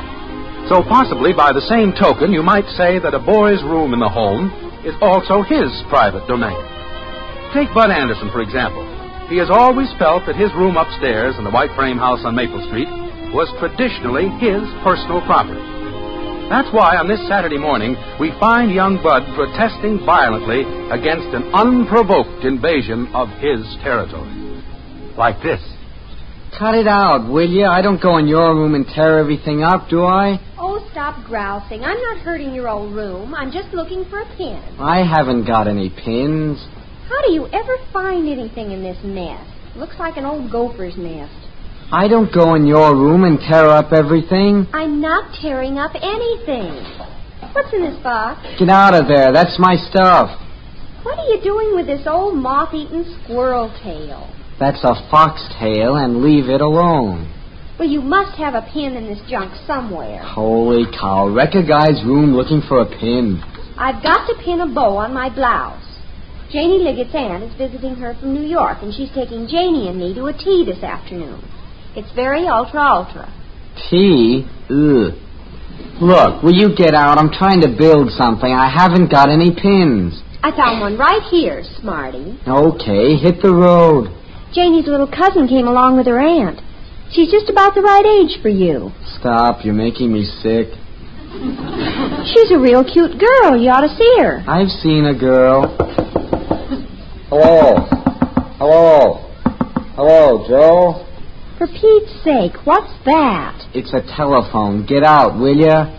Where are the wires? It doesn't have any wires. It's an invention. I made it. With a cigar box? It's an invention. Works on airwaves. Joe's got one, too. I'm trying to call him. Will you get out? Old stale cigar box. Dad! All right, don't raise the roof. I'll get out of your old room. What an old grumpy face. Darn women. Hello, Joe. Can you hear me, Joe? Hello. Hello. Did I leave my bow in here? Holy cow. Kathy, have you seen my blue velvet bow? Hello, Joe. Hello? Which velvet bow? Hello, Joe. Hello? You know, the little blue one with the rhinestone clip in the center. Can you hear me, Joe? I didn't have it. Oh, creepers, here it is on the floor. Bud practically had his big foot on it. Look, I'm calling Joe. How can I hear him with everybody yakking? You're talking to that cigar box? Yes. Is Joe in there? No, he's at his house. Is my collar straight in the back, Kathy? Pull it up a little. Do you have to dress in here? I'm not dressing. I'm just using the mirror. This is my room. Well, this is the only room that has two mirrors where I can see in the back. Move that other mirror around a little, will you, Kathy? Hello, Joe. Hello? Your collar's still crooked in the back. I see it, but I can't reach it. Fix it for me, will you, Kathy? Joe? I can't reach it. Well, stand on a chair. Bud, can Kathy have your chair a minute? I'm sitting on it. It'll only take a minute. I told Janie I'd be over in 15 minutes, and I'm 5 minutes late already. All right, here. Take my room, take my chair, use the mirrors, get perfume all over the place. No privacy anywhere. Women, women, this is the end. Where are you going, silly? Downstairs, this is the end. The guy gets pushed around just so long, and then bang, it's the end. Guy can't have anything anymore. Can't do anything without darn women walking in. What's all the uproar about? Have you got some cardboard, Dad? Cardboard? I'm going to make a sign. Come in the den. Maybe we can find something. What kind of a sign are you going to make? No women allowed. Oh? I'm going to put it on the door of my room, and I'm going to put a big lock on it. What's all this about no women allowed? Oh, it doesn't mean you, Mom. You're not a woman. I'm not? What seems to be the trouble, son? It's the end, that's all. Just the end. Women come into a guy's room. They take everything a guy's got. Well, now, Bud, if it's Kathy and Betty... Women are women. We have them at school, every place. Well, I'll admit there are a number of them around. But you get used to it after a while. Not me. I'm through. This is the end. Oh, now, Bud, just because you've had a little argument with your sister. I didn't argue. I'm just going to put a lock on the door, and if a woman tries to come in, look out. What's wrong with old Bud? Arr. All right, Bud. That was funny. Do it again, Bud. I think you'd better run along and play, Angel. She's got perfume on. Ugh. Oh, it's just a little cologne. I gave it to her. It hurts my nose. Run along, kitten. We want to talk to Bud. Okay. What a goof. I'll be back in a minute, dear. Kathy, did Betty leave? Yeah, she went over to Janie. Now, let's have a little talk, son. Man to man. Yeah, no women. I know that girls are bound to get on your nerves sometimes, but they're really not so bad. They are to me. Well, I know you feel that way right now. Yeah. But that's just because you're a little upset with Betty and Kathy. Now, you know there are some girls you like, Bud. Nope. I don't like any girls. Well, there must be one or two at school that are kind of nice. Have you seen them? No, but... Always wiggling around and going hee. Whispering to each other, yakety, yakety, yak. Oh, well, girls do that. I know, and they're always simpering around, looking at their dumb old faces in a mirror. Who cares what they look like? Well... I don't. Why can't there just be guys in the world, like you and Joe and a lot of guys? Well, son, as you get older, you'll find... Girls are always trying to be so cute. Walking around on those high heels, putting powder on their faces, pouring perfume all over, it makes a guy sick. I don't know. When I was your age, I knew a couple of little girls I thought were pretty nice. No kidding. You? Sure. I remember one was a little blonde, had kind of curly hair, real cute. Ew. But there's nothing wrong with liking girls. Well, I'm not going to. Dumb old girls. I think I'll go up and air out my room. Well, how'd you make out, dear? Oh. Do I have to get married? Is it a law? No. Good. I'm going to be a bachelor. And a hermit. I guess that answers your question, honey. Well, one of these days he'll change his tune. I'm not too sure. You know Bud when he gets something into his head. You wait. Some little girl will come along and wind him right around her finger. I don't know about that. If you think back to... Mother! I'm in the den, Betty. Mother, I was just over at Janie Liggett's, and hello, Father, her aunt was there. Really? What is Hello Princess this aunt's name? Oh, Father. What I wanted to tell you, Mother, Janie's cousin, little Jennifer March, is there with them, and they have simply no place for her to sleep. So I said it would be perfectly all right for her to come over here and stay with us. It will be all right, won't it? I don't mind. I know Mrs. Liggett would do the same for us. How old is this little girl? We're a little short of baby food, you know. Oh, she's not a baby. She's 12 or 13 and just as cute as a bug. Hello, Joe! Hello? What is that? Oh, he's bellowing into that cigar box again. Well, let's see. We'll have to figure out where Jennifer's going to sleep. Joe? Hello? We could put her in with you, Betty, but then there's no place for Kathy. Mrs. Liggett insisted we shouldn't put ourselves out. Hello? Hello? You know Mrs. Liggett, Father. Just to say hello.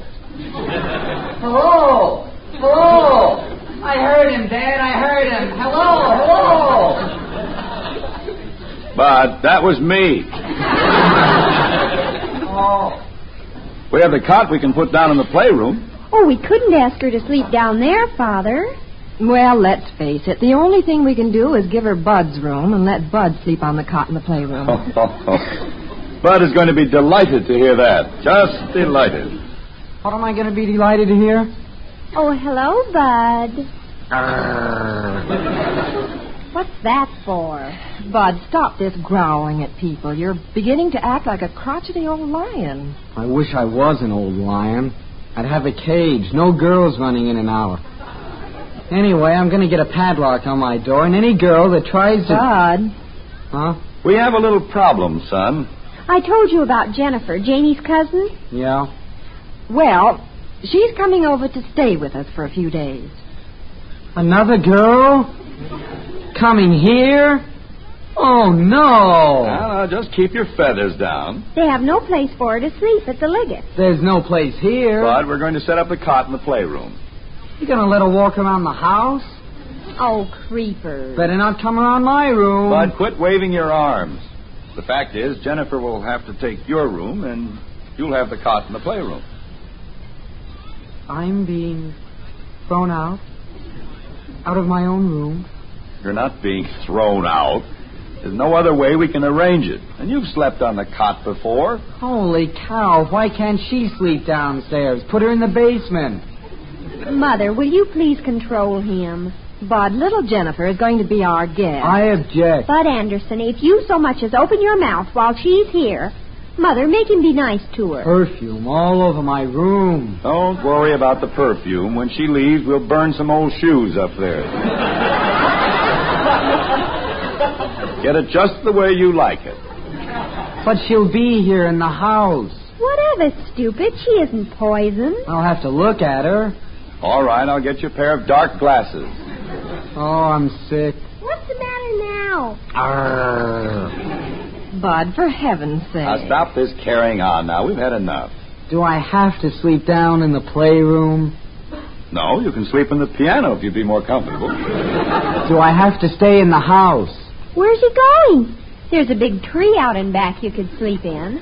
I'm going to call up Joe. You going over there? I'm going to borrow his tent and his sleeping bag. Oh, now, Bud, wait. If that Juniper, or whatever her name is coming, I'm going. Well, where do you think you're going? If she's going to be inside, I'm going to be outside. Bud, where are you planning to go? Out in the backyard. I'll pitch the tent, put the sleeping bag in it. That's where I'll stay, out there. Oh, Bud, don't be an old stick in the mud. See you later, Dad. You going over to Joe's? Yeah. Well, you can't carry a tent back alone, can you? Yeah. Well, don't you want us to drive you over? No. There goes the world's most stubborn boy. Look at him prowling down the driveway. Why doesn't he get a haircut? You know something, Margaret? What, dear? Bud not only sounds like a grumpy old lion, he's beginning to look like one.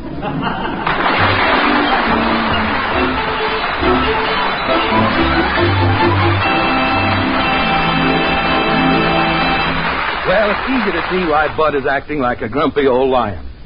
But speaking of grumpiness, let's hear what our friend Ed Prentice has to say on the subject. Ever find yourself acting grumpy and cross, ready to fly off the handle at the least little thing? It often happens when you don't get a good night's sleep, doesn't it? Well, you're not being able to sleep nights may be due to the caffeine in coffee or tea. Could well be. And if that's your problem, Postum is your answer. You see, Instant Postum contains no caffeine, none at all. There's nothing in Postum to give you coffee nerves or spoil your sleep. Now, that's important because caffeine is a drug, a nerve stimulant that may leave you too nervous and upset to sleep well. And while lots of folks can handle coffee or tea without trouble, others can't. If you're one of those who can't, switch to caffeine-free Postum. See if Instant Postum doesn't have you sleeping better, looking and feeling like a million in no time. And say, why not share your enjoyment of Postum with the whole family? Tastes well, and the kids can drink Instant Postum as much as they want. There's nothing to harm them. So, how about getting a big money-saving jar tomorrow? Instant Postum. Made instantly in your cup. Living for a few days. Bud, it seems, has developed an almost hostile attitude toward girls. And since little Jennifer March is coming over to spend a couple of days with the Andersons, in Bud's room, incidentally, Bud, the woman-hater, is packing up bag and baggage and moving out. Right now, Bud's upstairs gathering up his belongings, and Jim and Margaret are down in the kitchen listening to the sounds from above. Like this. What's he doing up there? Tearing out the plumbing? Oh, I don't know. He came in with a big box and went stomping upstairs. Said he was going to pack. Now, this worries me a little, honey. I don't want the boy to grow up to be a grouchy old bachelor. I'll give him time, dear. He'll meet a girl one of these days, and she'll have our grumpy lion purring like a kitten. How big was that box he took upstairs? It was an apple box, I guess. Why? Sounds like he's trying to put the bed into it. Well, here he comes. I know when I was Bud's age, if a cute little girl was coming to visit, I'd be up getting my hair combed, getting slicked up. Oh, really? Tell me more, dear. Well, it was nothing. My mother insisted that I do it. Oh, I see. Well, I'm going. What in the world do you have in that box? A lot of valuable stuff. Old automobile horns, all of tin foil, cigar boxes, magazines. What are you dragging all this stuff outside for? They could be stolen. Stolen? Out of your room? I don't trust that janitor March. Jennifer. Well, I'm going. If any girls start to come out to my tent, they better look out. Oh? Joe's gonna lend me his dog. He hates girls. Who, Joe or the dog? The dog. Big cocker spaniel. Bites. Got big teeth. Well, I'm gone. Goodbye. I hope you and the cocker spaniel with the big teeth have an enjoyable stay in the tent. Keep yourself warm now. You sure you have enough blankets? Yeah, sure. Well, that's going to be a picture for you. Bud sitting out there in that tent beside a moth-eaten cocker spaniel with a mouthful of teeth. And you say girls are hard to figure out. Bud isn't hard to figure out. He's just stubborn. Mother! We're in the kitchen, Betty. I brought Jennifer over. Jenny, this is my mother and father. How do you do, Mrs. Anderson? Mr. Anderson? Hello, Jenny. Well, hello there. My, you have such a pretty house. I hope I'm not causing you a lot of inconvenience. Why, no, not at all. I want you to make yourself right at home. When we came in, I noticed a tent out in the backyard. Do you keep things out there? There's an old thing out there right now. Our son Bud stays out there occasionally. He likes to be outdoors. Jenny, just don't pay any attention to Bud. He's strange, but harmless. Bud's just a boy. You know how boys are. I certainly do. If he takes after you, Mr. Anderson, he must be very nice looking. Well, I couldn't say as to that. Come on, Jenny, I'll show you your room. Okay. Thank you for letting me stay with you, Mrs. Anderson. Well, we're happy to have you, Jenny. Well, Yes, dear, you said that. that is a lovely, intelligent little girl. Well, I'll have to admit she's a strikingly beautiful child. Did you see those eyes? Yeah. She knows how to use them, too. Did you ever see such long eyelashes? Every time she blinked, I could feel the breeze. Oh, that gorgeous complexion. Wish I could trade with her. Well, here comes Leo the lion again. Hi. How are things in the backyard? Okay, Joe can't lend me his dog, though. What happened? Doesn't the dog work on Saturday?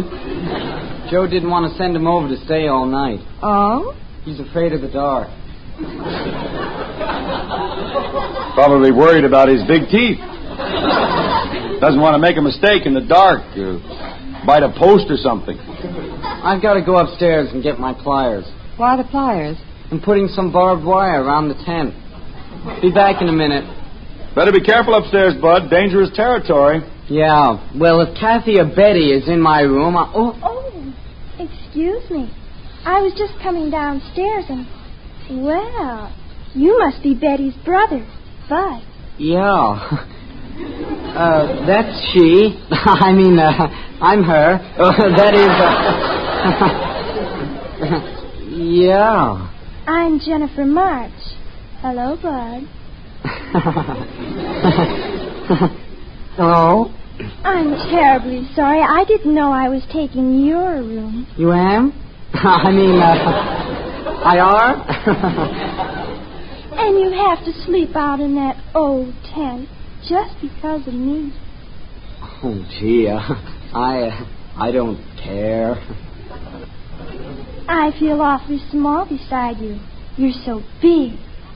Oh, yeah? Bud! Jenny, don't pay any attention to him. He's just an old grouch. But he didn't... I didn't do anything. Come on, Jenny, in the den, and see my scrapbook. All right, Bud. I want to show you my dolls, too. Don't you be mean to Jennifer, Bud. I'll be upstairs, but I'll be listening. What happened? Bud? I'm coming. What's wrong, Bud? Where are the pliers? Pliers? That's what you went upstairs for. I did? You look like you've been hit over the head with a mallet. I never saw a girl like that. Oh, you met Jennifer. That explains it. What do you think of her, son? Well, I don't know. She certainly is. Well, I'm glad you met. She was looking forward to seeing you. Gee, she's pretty. I bet he told you. Not like just girls. She's real nice. Look, I have an idea. I don't think Jenny's doing anything this afternoon. Why don't you take her to the movie? Take her? Why not? Oh, I think that's a nice idea. She'd love to go with you. Well, how would I know if she wants to go? Go in and ask her. Just go in and ask her? Well, certainly. Go on. What'll I say? Just say, would you like to go to the movies? I don't think I can say that. Of course you can. Now go on in there. I can't, Mom. She's in the den with Kathy. I can't ask her with Kathy in there. Well, I'll go get Kathy out. You come on in. You think I should, Dad? Why, sure. Just go in and be natural. Relax. She won't hurt you. Well, okay, I'll try it. I'll advance you the money for the tickets. Don't worry about that. Okay. You in there? Oh, hello, Bud. Sure. Is it, all right if I come in? I wish you would. Oh, well, here we are. Yes? Pretty nice day. Yes, it is. Nice yesterday, too. Yes, it was. Yep. Did you come in to ask me something? Yeah. Want to go to the movies? With you? Oh, I'd like to go. You would? I'll be right back. Where are you going? Dad. What happened, Bud? She said yes. What'll I do now? What'll you do? Well, take her. Well, how'd it work out, Bud? You ask her? Yeah, she'll go, but... Holy cow. Now, for Pete's sake, relax, Bud. You're a very lucky boy. Yeah, but what do I do? Just go. I don't know. She looks at me and... Oh, gosh. Bud, are you in the kitchen? Oh, yeah, I'm here. I'm ready to go if you are. Sure. Well, I'm ready if you are. Bud's taking me to the movies, Mrs. Anderson. Well, that's nice. Have a good time. Goodbye, Mr. Anderson. Goodbye. Enjoy yourselves, kids. Shall we go, Bud? Yeah, let's go. Bud, that's the broom closet. Oh. Bud, would you like to take my arm? Yeah, okay. Bye. See you later. Goodbye. Don't be late for dinner. We won't.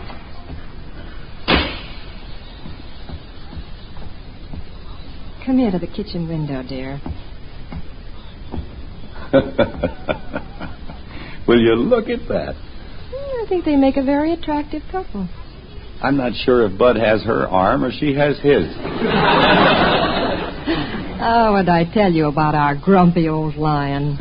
You were right. Little Jenny March has everything under control. Reminds me of an old saying. Oh? March came in and the lion went out like a lamb.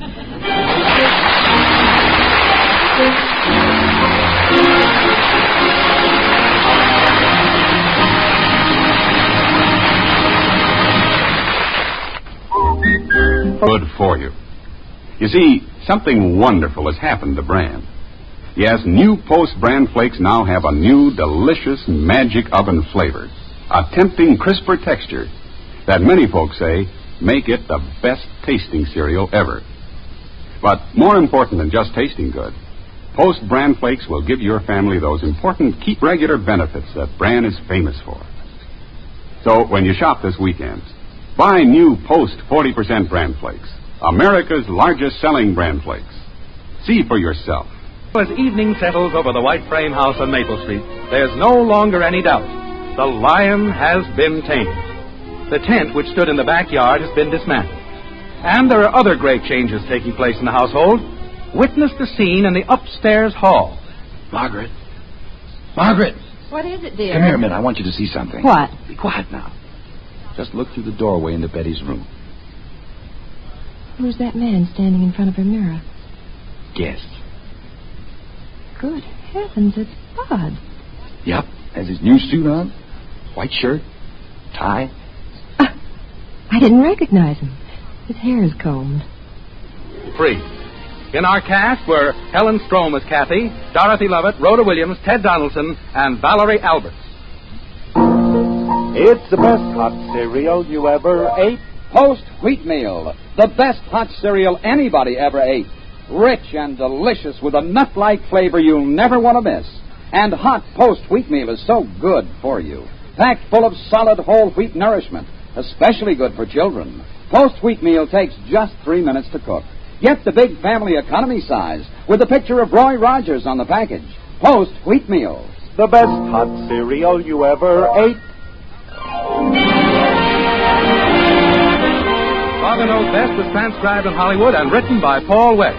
This is Bill Foreman speaking.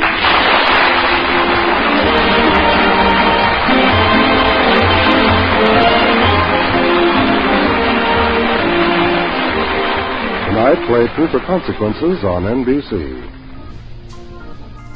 Our next broadcast premiered in 1935. The program struggled in the ratings until 1940 when it became a national sensation. Within 3 years, it was the top-rated program in America. Few radio shows were more beloved, and few play as well half a century later. It was the brainchild of real-life married couple Jim and Marion Jordan and was broadcast to the nation from WMAQ Chicago. The show entertained America until March of 1956 and continued on NBC's Monitor until 1959. We invite you to join us at 79 Wistful Vista with Fibber McGee and Molly right here on HOJO Radio. The Johnson Wax Program with Fibber McGee and Molly.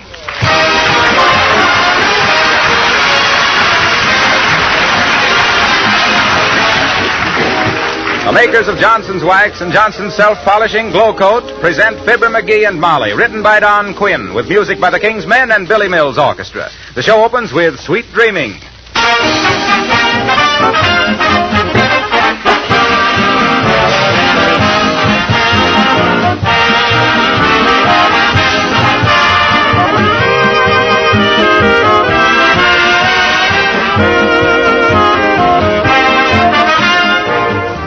Mr. Wilcox, you said something several weeks ago about protective housekeeping.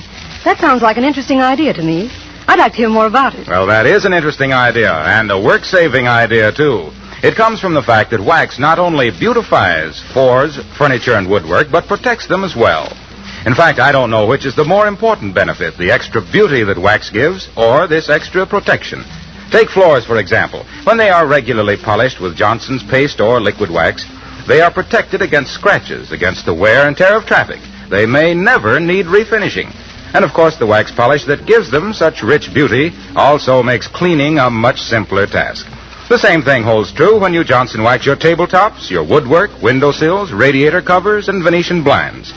The film of wax that makes all these things more beautiful also protects them against wear, dirt, and smudgy fingerprints. Many good housekeepers have told me they just couldn't keep house without genuine Johnson's wax. Buy some tomorrow.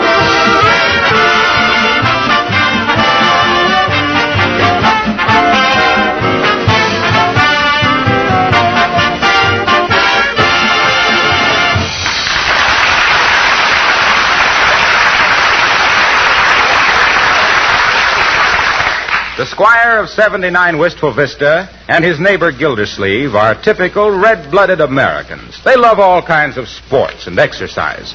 For instance, here we meet these two sportsmen in an atmosphere of tense excitement, with masculine violence boiling just beneath the surface, as they match their skill and wits in a battle for supremacy. It's your move, Gildersleeve. Yes, I know. Oh, my, it's nice to see you two boys playing checkers peacefully together instead of fighting and bickering. Yes. Well, I'm a peace-loving man, Mrs. McGee. And if my little chum and I can't get along together like any good friends, I'd... Here, what are you doing, McGee? What does it look like I'm doing? I'm jumping 3 of your men. Thereby winning the game. Now, wait a minute, McGee. You missed 2 squares. Why, I never know such a thing. You did, too. I saw you. You moved from here to here to here. I did not. I moved from here to here to here to here. Didn't I, Molly? I'm sorry, I wasn't looking. But I know McGee wouldn't cheat, Mr. Gildersleeve. I wish I was as sure of that as you are, Miss.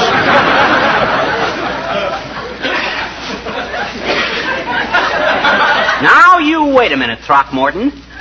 You cad? Who's a cad? You're a cad. No, on second thought, you ain't a cad. You're only a flivver. A broken-down Model T flivver. Is that so? Yes, that's Why, you indeterminate little sand flea? Anybody that would cheat at checkers. Don't you accuse me of cheating, you tub-tummy ton of toggin flurm. Why, you little... What's toggin flurm?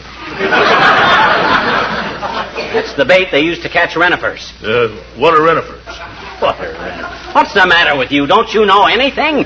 By George, I'm going home. Well, I refuse to play checkers with any bull-headed little beetle brain like you, McGee. Okay, you big baby. Take your coaster wagon and go crying home to Mama. You can't take it. That's what's the matter with you. Well, maybe I can't take it, but I can ladle it out, McGee. One more insulting remark from you, and I'll beat your brains out. If I can borrow a feather duster. You'll beat my brains out. Why, you hollow-headed hippo, you couldn't poke your way out of a hairnet. All right, that's enough. Give me that checkerboard. Oh, but Molly, we can't quit now. We're tied 7-7. Oh, let us play just one more game, Mrs. McGee. We'll be quiet, won't we, little chum? We were just kidding. Well, all right then. Just one more game. Oh, that's fine. And after this, I'll keep my eye on you, chum. Well, that's what do you mean? What for? So you won't cheat. Oh, so you still claim I cheated, do you? Now you listen to me, you overstuffed apple. Be quiet, the both of you. And give me that checkerboard again. McGee, go upstairs and put on a clean shirt for dinner. And you, Mr. Gildersleeve. Yes? Go home. Oh, Mrs. McGee. Go home. Gee whiz, I didn't... You heard what the lady says, Gildersleeve. Scram. I'll not have my home turned into a... Oh, well, I won't have it turned into. I might have known this peace and quiet wouldn't last. Good night, Mr. Gildersleeve. Well, good night. Good night, little chum.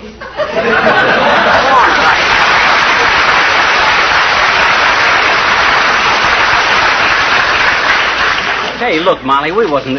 Hey, what you doing? I'm wrapping this checkerboard up. Give me a piece of string. What you wrapping it up for? I'm going to give it away. Oh, now, wait a minute. Just because Gildersleeve and me get into a little argument now and then, shucks, that does us good. I know that. Well, then what's your idea? If it does two fighting men that much good, think what it will do for the Army. The Army? What's the Army? Sure, I read in the paper where the boys in camp are short on games and books and magazines. So I'm going to send them this checkerboard, thus helping the War Department out there and Peace Department out here. You still object, dearie? Well, no, I guess not. But don't send the checkerboard. Just send them the Parcheesi outfit. Oh, I doubt if them dice would be used for Parcheesi. Why don't you send that cribbage board of yours? You can't use it anymore. Why not? It's full of holes. Termites. Look, dearie, while we're at it, let's send a lot of things. They need books and magazines, too. That's a great idea, Molly. This house is getting all cluttered up with books anyway. Must be a half a dozen around here. Look, McGee, I've got a great idea. Huh? Let's go see all our friends and collect a lot of games and books and magazines and send them to camp. Yeah, that's a swell idea, Molly, but look, please don't send my checkerboard. I and Gildersleeve are tied 7-7. We got to play it off to see who's champion. Oh, go on. Draw pennies or pitch straws for it. Now, come on. We'll call on everybody we know and get them to donate games and books. You still going to send my checkerboard? Definitely. I'll tell you what I'll do. I'll give up my ping-pong set instead. I'll throw in my wood-burning outfit, my model airplane kit, and the ship I'm building in the bottle. No, we'll just send the checkerboard and the ping-pong. Well, incidentally, you know how ping-pong got its name? No. It was invented by two Chinese fellas, Fooey Ping and Charlie Pong. Why, how interesting. You still going to send my checkerboard? Yes, and go get the ping-pong set. You know where it is. Sure. Where? Right here in the hall closet.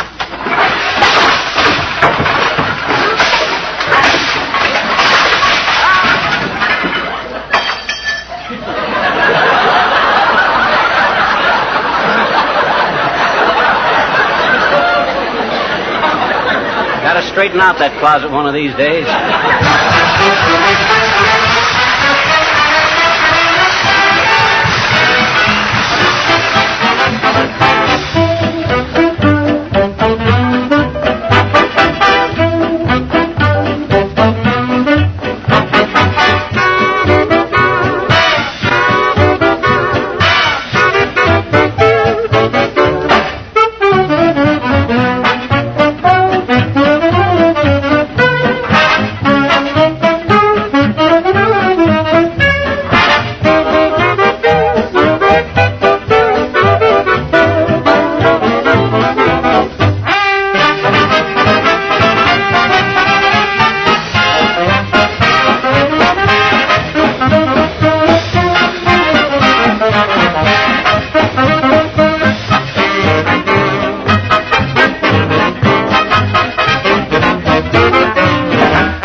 stuff. And... Isn't it wonderful how everybody is cooperating on this thing, dearie? Yep. Heavenly days, we must have a half a ton of books and games and magazines promised already. Yep, they'll never miss my checkerboard now. So let's keep it, and I can play off the championship with Gildersleeve. Now. I thought we had that all settled. The checkerboard is going. Well, shucks, I don't know why you got to send my favorite stuff. You'd have sent my easy chair to the Army, too, if it hadn't had flat feet. Oh, for goodness sakes, anybody think your life depended on one measly little checker game? Mine don't, but Gildersleeve's does. It'll kill him if I win. Hey, here's Nick DePopoulos' house. Let's see what he can give us. Well, let me see. If he offers... Well, for scream's sakes, Fizzer and Cupid, this is an unexpected pleasure. What's roasting? Huh? He means what's cooking, dearie. Oh. Look, Mr. DePopoulos, we're collecting games and books and magazines for the boys in camp. Now, what have you got that we can have? Well, I don't think we have any games, Cupid, unless you can use some jigsaw poodles. Oh, jigsaw puzzles are swell, Nick. How about books and magazines, though? Now you are beginning to talk sense with something to it. I am having a superfluity of books, and I'm happy to get rid of them. Oh, well, thanks, Mr. DePopoulos. Send them over to our house, and we'll have a truck ready to take them out to camp. Yeah, why are you so glad to get rid of them, though, Nicholas? Oh, they're too hard on my eyes, Fizzer. Oh, you read a lot, Mr. DePopoulos? I don't read at all, Cupid, but my kids are always playing catch with them and hitting me in the face. Yesterday, I'm getting smacked with Gone with the Wind, and for 10 minutes, I'm hearing for who the bells are ringing. Well, I'll send them over. Thank you.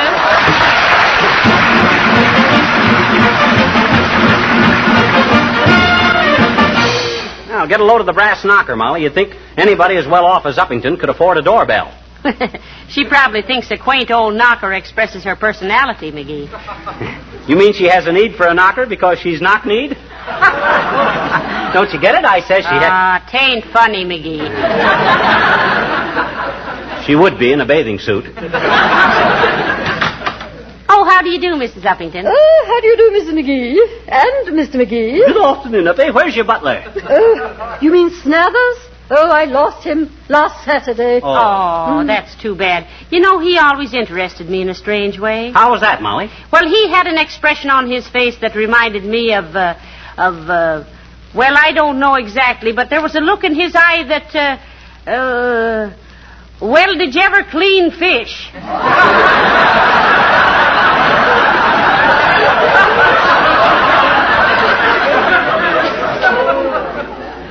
Where'd you happen to lose the old frozen puss, Uppy? It was all very strange. What, eh? Yes, he was serving dinner, and the radio was broadcasting the Kentucky Derby. Oh, the and Derby. after Whirlaway had run the race, Snathers picked up the strawberry shortcake, danced around a bit, and then said, "Here, old girl, wear this for a mask." And you know, the first thing I knew, I was.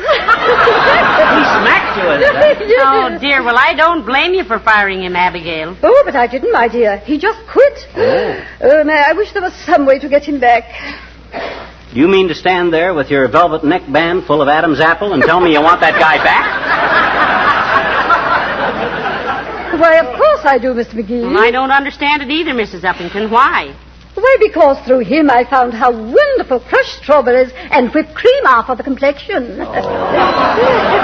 I give up. Come on, Molly, let's go. Just a second, dear. You forgot what we came for. Oh, yes. The magazines for the boys in camp, remember? Yeah. Oh, yes, of course. I have them right here, all ready for you. Oh, well, how did you know about it, Abigail? Oh, you told Mr. Gildersleeve, and he told his wife, and she mentioned it to the grocer. And he is strictly a guy who tells everybody everything. Oh, boy, take a squint at these magazines, Molly. Nasty Confessions, Fantastic Mechanics, Bloodthirsty Heartthrobs, True House Detective Stories, Curvy Cutie Cartoons. Why, Abigail, I never knew you read this type of literature. Me?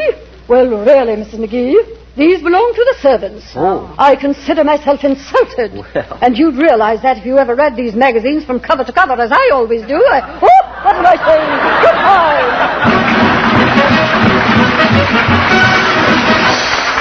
You see, we'll Wilcox, what we want is games and books and magazines for the boys in camp. Yes, they're a little short of recreational supplies, Mr. Wilcox. I see. Well, I've got a croquet set that's hardly been used. No, you don't get the idea, Harlow. Nothing elaborate like that. Just small stuff. Haven't you anything you can hold on your lap? Well, my secretary, Miss Clegg... Hey. Now, wait a minute, Wilcox. Well, now, wait a minute. I was going to say, my secretary, Miss Clegg, will go through my house and see what she can find. Oh.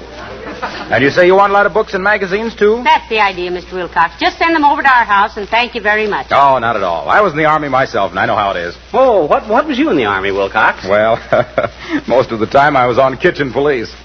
As a matter of fact, I still am. Really? Folks, I'm sorry. I didn't see it coming.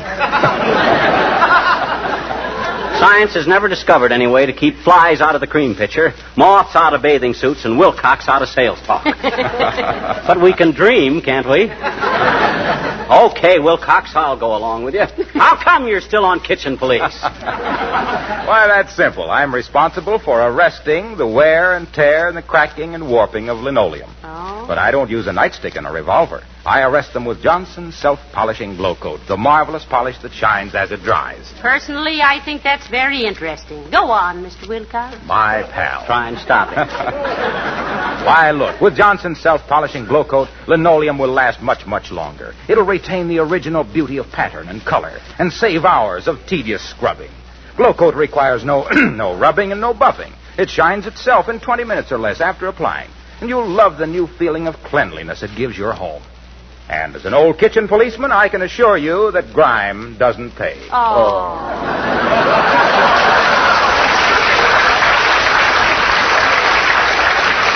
Wilcox, if I had your enthusiasm and you had my brains, we wouldn't be working for the Johnson Wax people. We wouldn't? No, we'd be the Johnson Wax people. Come on.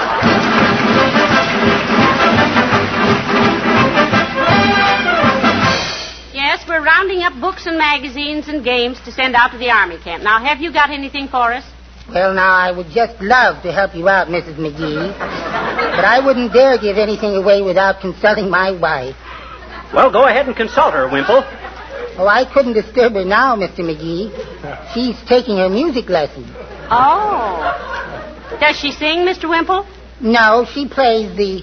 Well, wait. I'll open the door to the music room just a fraction, and we'll see her in action.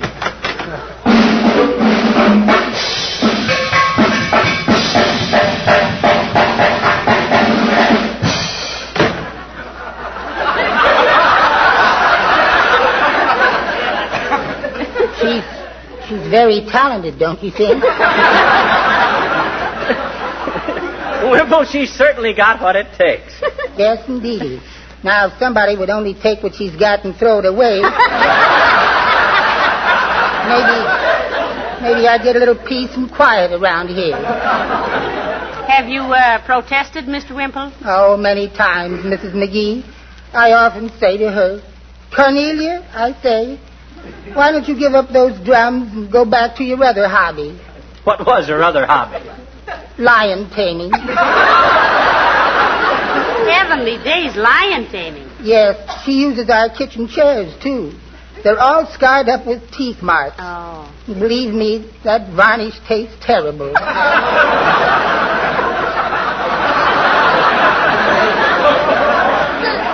My goodness, I don't know why I'm getting so personal. I'll send over whatever I can, Mrs. McGee. Well, thank you, Mr. Wimple. Oh, not at all. The boys in camp will sure appreciate it, Wimple. And I speak as one who knows. Old Army man myself, you know. I belonged to the Home Guard once. Oh. But my wife doesn't like me to have a gun around the house. Oh. She says I might accidentally shoot her sometime. That woman is positively uncanny.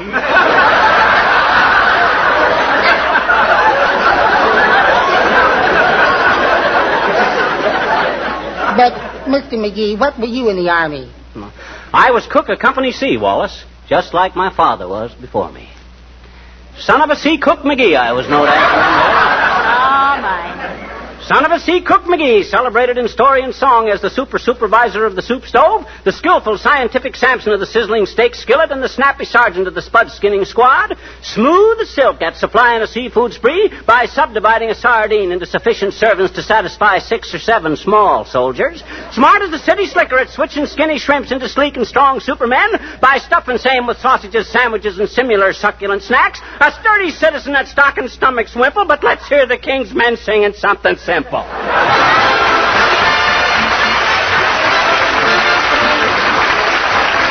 king's men sing, Polly, put the kettle on.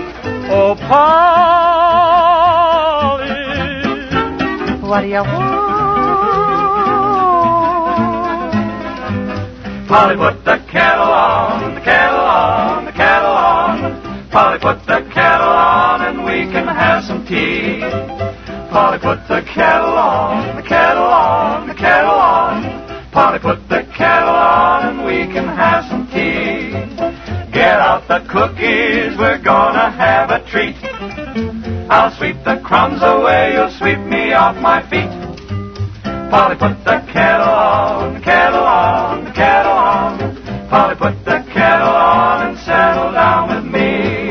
Polly, put the kettle on. Polly, put the kettle on. Polly, put the kettle on. Polly, put the kettle on. Let's have tea. Hot cross buns, hot cross buns.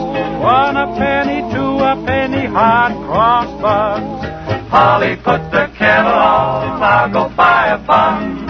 When the tea is boiling, we'll have fun. Polly, put the little kettle on, the little kettle on, the little kettle on. Polly, put the little kettle on, have a little tea for 2. Put a little sugar in to make it sweet, stir it up, make it sweet. Add a little lemon, then turn on the heat, you and me for tea. Better get the butter and the jelly and the cream, the gingerbread cookies by the score.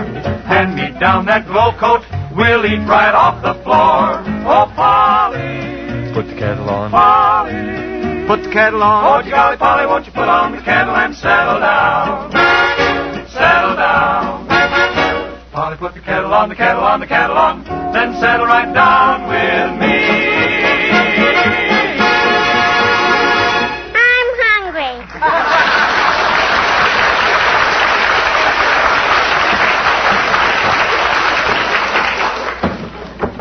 Here, load these books in the truck, McGee. Load them in yourself, Gildersleeve. I'm busy. Why, you're not either, McGee. Mr. Gildersleeve and I have done almost all the work. Okay. Hey, give me a hand with this ping-pong outfit, Gildersleeve.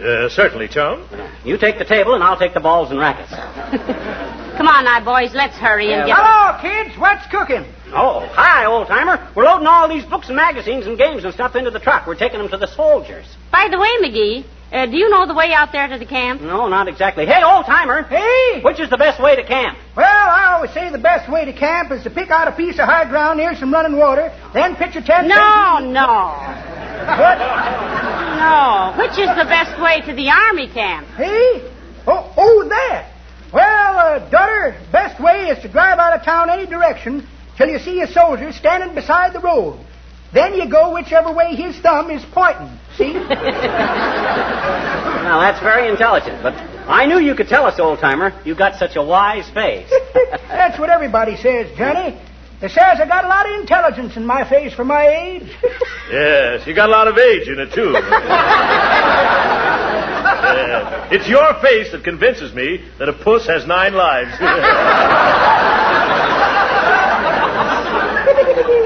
That's pretty good, Throckmorton. But that ain't the way I heard it. No, sir. The way I heard it, one fella says, tell a fella, says, you been reading about that lady bullfighter down in Mexico? Yep, says t'other feller. Wonderful, ain't she? How'd she ever learn to dodge them wild animals? Dunno, says the first feller, but they say she used to be a cigarette girl in a nightclub. Get out of the way. Now, get out of the way while we finish loading this stuff, old-timer. It's all loaded, McGee. Oh. It is. And a wonderful lot of stuff, too. Now, who's going to drive? I am. Now, wait a minute, McGee. Who was it that borrowed this truck? Whose idea was it to collect this stuff? Mine. You want to drive, Molly? No. Okay, I'll drive. I'll settle it, kids. I'll drive. Well, fine. Let's get going. Get in, boys. Come on.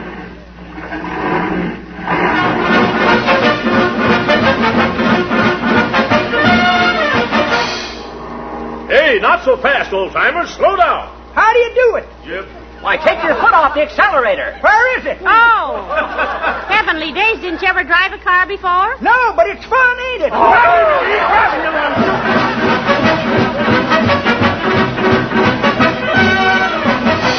Yes, I'm the Morale and Recreation Officer, Captain Gordon. You're Mr. McGee? No, thank goodness this is Mr. McGee. Oh. And this is my wife, Molly Cap. How do you do, I'm sure. Delighted, Mrs. McGee. And I wish to express the appreciation of our whole camp for the trouble you've gone to get these recreational facilities together for us. Where shall we unload them, Cap? The men are already starting to unload the truck, Mr. McGee. The recreation house is right next door. By the way, I didn't meet this gentleman. What gentleman? There ain't any. Yeah. Oh, this guy. This is Throckmorton P. Gildersleeve. Cap Gordon, Throcky. How do you do, sir? And thank you also, Mr. Gildermorton.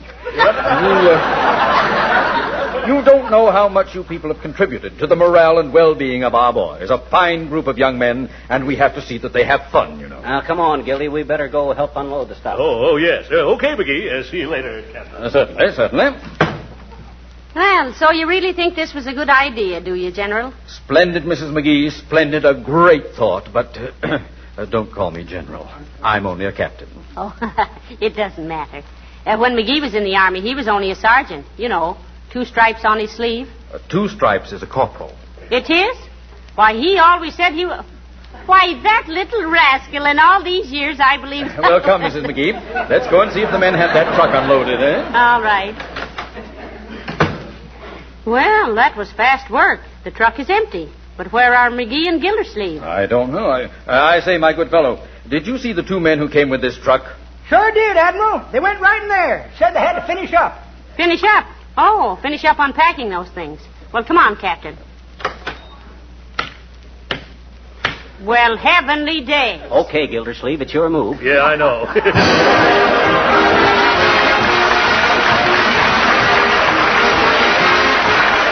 Fibber and Molly will be back in just a moment. You know, during these nice spring days, most of us like to be out of doors as much as we can. Personally, I like to be able to play a little more golf, work a little longer in my garden. I find that most women who keep house are especially grateful during this season for any product that really saves them work. That's one reason so many of them sing the praises of Johnson's self-polishing Glow Coat. Actually, thousands of letters come into the Johnson offices saying thank you for Glow Coat.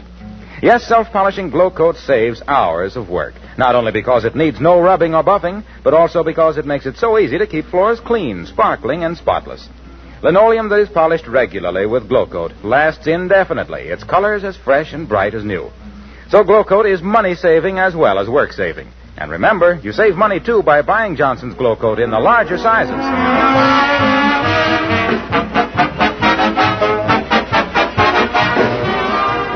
Ladies and gentlemen, while we had some fun with the idea of getting games and books and magazines together for the boys in camp, it is a good idea. They really need them, and they'll be glad to get them. They certainly do. So look around your house tonight and get a bundle of games and reading matter together for the boys. Just mail or send it to the Recreation and Morale Officer at the Army camp, post, or station nearest you. It'll be greatly appreciated. Give them that address again, McGee. The Recreation and Morale Officer of your nearest Army camp, post, or station. Good night. Good night, all.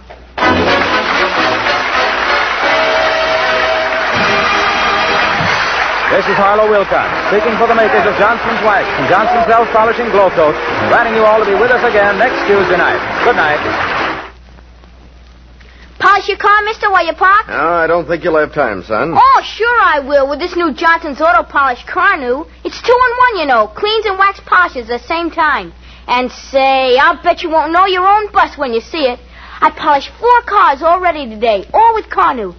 Gee, you ought to seen them. They're swell.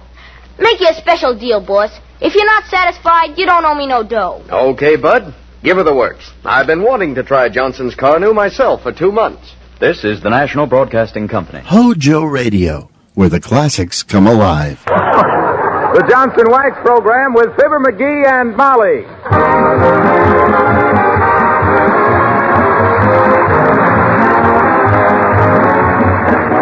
The makers of Johnson's Wax and Johnson's Self-Polishing Glow Coat present Fibber McGee and Molly, written by Don Quinn, with music by the King's Men and Billy Mills Orchestra. The show opens with Love Is.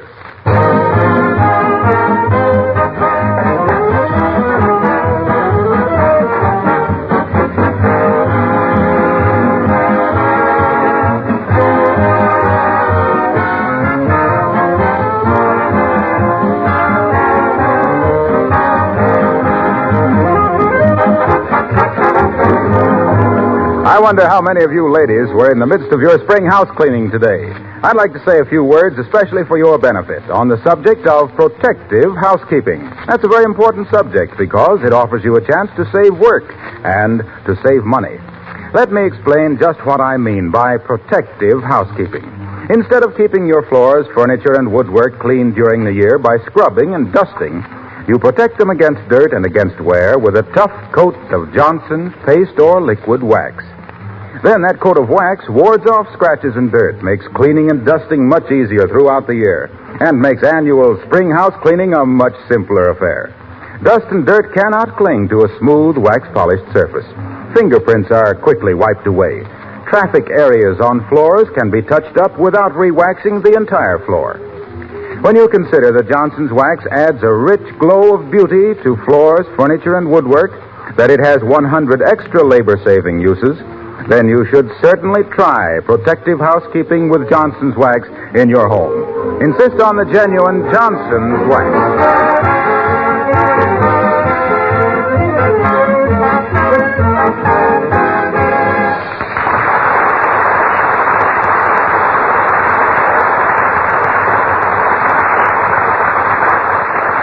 Ever throw a kiss to a beautiful girl? Unsatisfactory, wasn't it? So is a birthday without a birthday cake. And our hero is not the man to see his life partner neglected in this way. So, here at 79 Wistful Vista, cookbook in hand and a determined gleam in his eye, while his spouse stands by full of love and skepticism, we find Fibber McGee and Molly.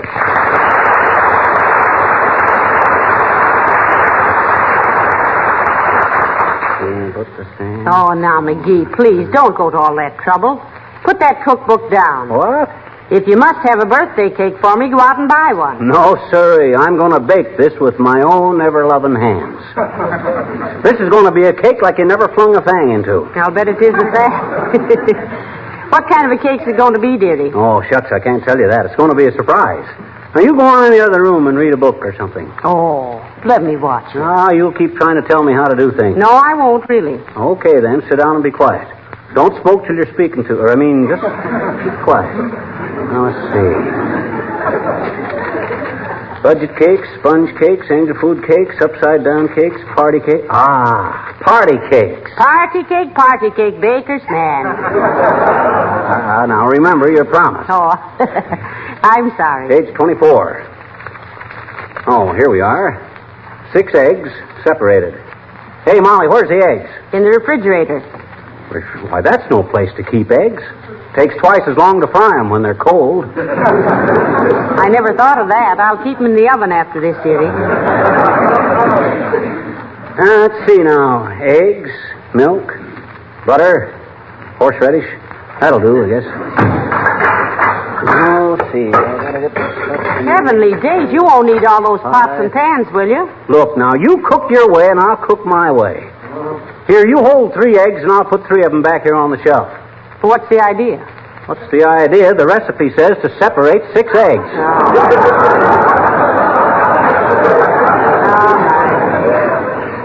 Okay, there's a cup and a half of sugar, 4 cups of shifted cake flour,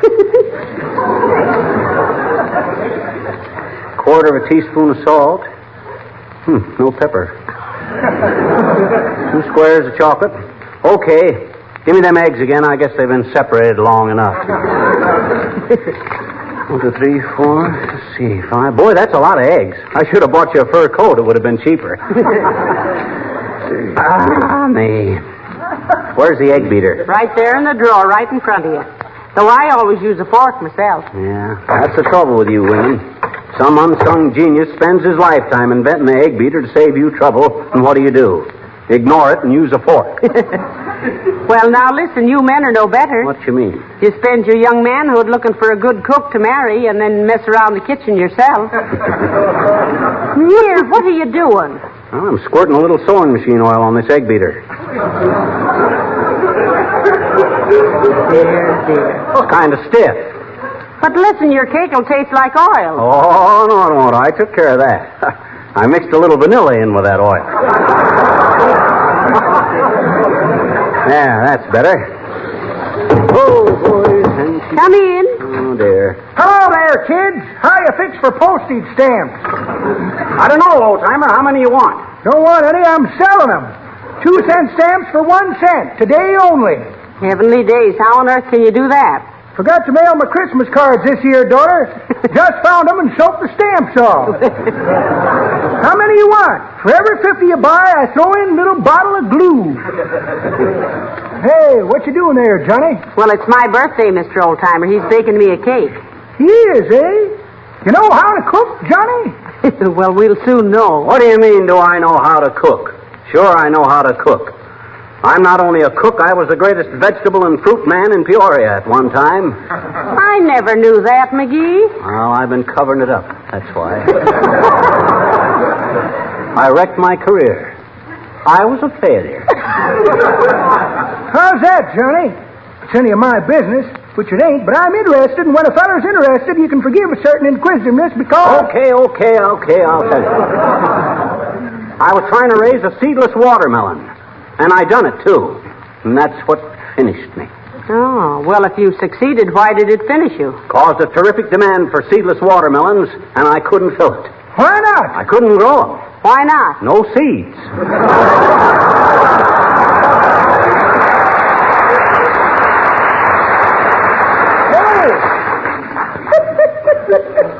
Well, as I was saying, one feller says to t'other feller, say, he says. Yes, sir, old-timer. I had such a knack with flowers and vegetables, I could even bring them back to life long after they'd wilted. Why, I'd take an old wrinkled beet and give it the McGee treatment, and presto, back from the dead. Dead Beat McGee, I was known as. Say, how about my cake? Dead Beat McGee, the ding-dong daddy of the dirt doctors, drudging in the ditches from dawn to dusk over discolored, decrepit, and darn-near defunct daisies, dogwood and deodars, dazzling doubters with my debonair displays of dilly-dallies, daffy daffodils, and dandy dandelions discovered and developed by Dead Beat McGee, the diggity-digger and daddy dude from down on the Delta and deep in Dixie, but shucks, I sound like a dad-ratted pixie.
Shift flour and salt together and fold into the oat mixture. Hey, you know where my tin snips are?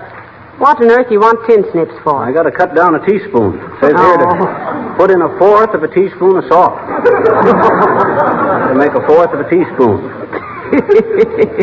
Don't be silly. Just fill it 1/4 full. Huh? Oh, say, I could do that, couldn't I? You know it was silly all the time. Yeah, those boors from Peoria left it. Baby, is this going to be a cake? I'll bet it'll be a cake. I'll bet this'll make Prudence Penny feel like a nickel. I would have made you upside down cake, but I don't have much luck with those. The blood keeps rushing to my head.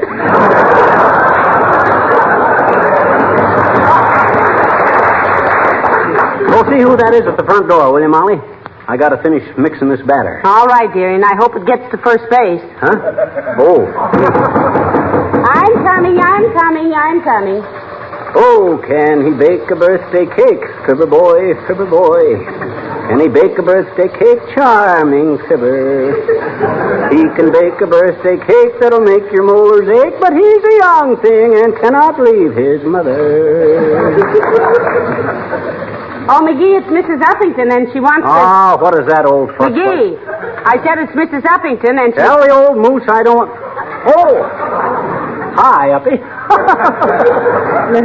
Good day, Miss McGee. Good day. May I ask what you imagine you're concocting there? Well, it's a cake for me, Abigail. This is my birthday. Oh, really? Well, congratulations, my dear. I won't ask which one it is because I know. Oh, yeah? Well, which one? Her last one, if she eats any of that cake. Oh, I don't know, Uppy. I swing a pretty nasty casserole when I put my mind to it.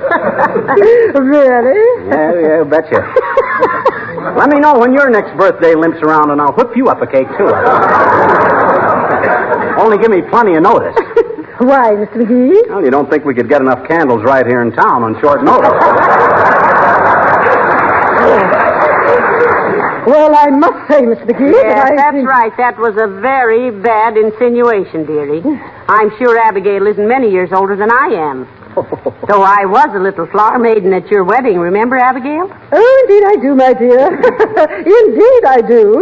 Even though I was still a slip of a girl at the time, I remember asking an usher to get you a chair. You looked so tired. Well, I was just tired from laughing so hard. What was the joke? Otis Cadwallader, you know. Oh, that mug. Otis was one of the little boys who was carrying the train of Abigail's wedding dress, and he had it a little too high, and he whispered that the bride was bow-legged. Not that I ever believed it, Abigail. Well, I should hope... Until I saw you in your job purse.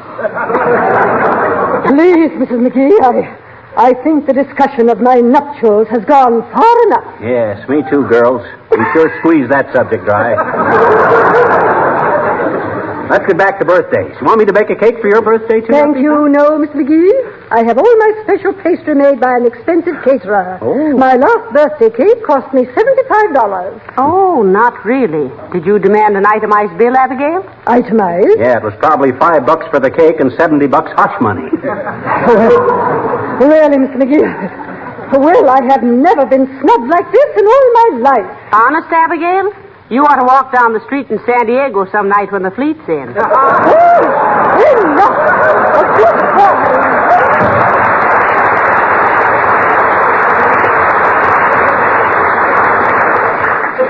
Poor Abigail. Yeah. Well, how are you doing with your cake? Well, it's coming along swell, though it's kind of tricky folding these egg whites. They won't hold a crease. Hey, I haven't got enough sugar. No, I don't. Dad, rat it, can't a guy bake a cake in peace around here? Come in. Why don't people... Oh, good day, Mr. Wimple. How do you do? May I step in a moment out of the wet? Oh, is it raining? No, I've been crying. You poor man. Come right in. What's the matter? It's my wife. Oh. We had a terrible argument this morning, and I'm afraid I lost my temper. Oh. I actually shook my fist at her. You did, eh? Was she scared? Fortunately, she didn't see me. You know, I think you're just too meek, Mr. Wimple. You should stand up for your rights. A woman has no respect for a man she can dominate. Oh, I know that, Mrs. McGee. And I really went round and round with her once. Did it do any good, Wimple? Yes, for a while. But as soon as I got out of the hospital, it started all over again.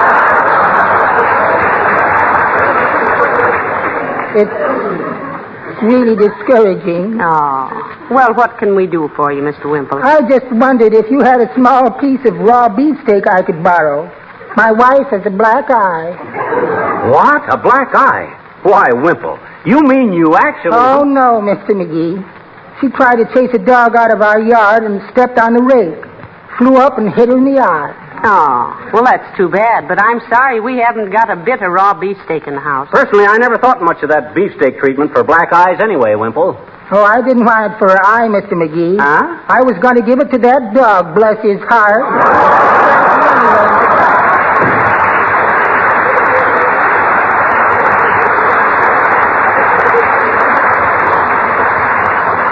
Well, poor Mrs. Wimple, that must have been a very painful experience. No, I don't know. It's probably the only time in her life an old rake ever made a pass at her. Must have been quite a... Hello, folks. What's it?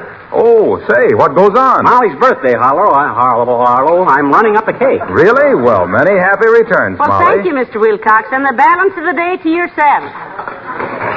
Here, let me give you a hand with that cake, Fibber. No, let go, Harlow. I know what... Hey, look out! Oh, now, Mr. Wilcox, see what you boys did? Spilled a big gob of batter on my linoleum. Yeah. Oh, that's all right, Molly. It's a simple matter to wipe it up with a damp cloth.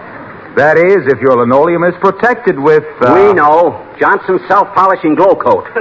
And you spilled that stuff on purpose so you could drag in a sales talk. The idea is if you had to prove to me, of all people, how Johnson's glow coat protects the linoleum. Yes. I'm sorry. I should have known I wouldn't have to tell you how it's so easy to apply and shines itself as it dries and how it brings out the original luster and beauty of the pattern. Why, what was I thinking of anyway? Aren't you ashamed? Yes, I feel pretty bad. Well, just for that, I won't give you a piece of this birthday cake when it's done. Really? No. Oh, now I do feel bad. Oh, that's awful. No cake. I guess that'll teach me a lesson. Well, happy birthday, Molly. No cake.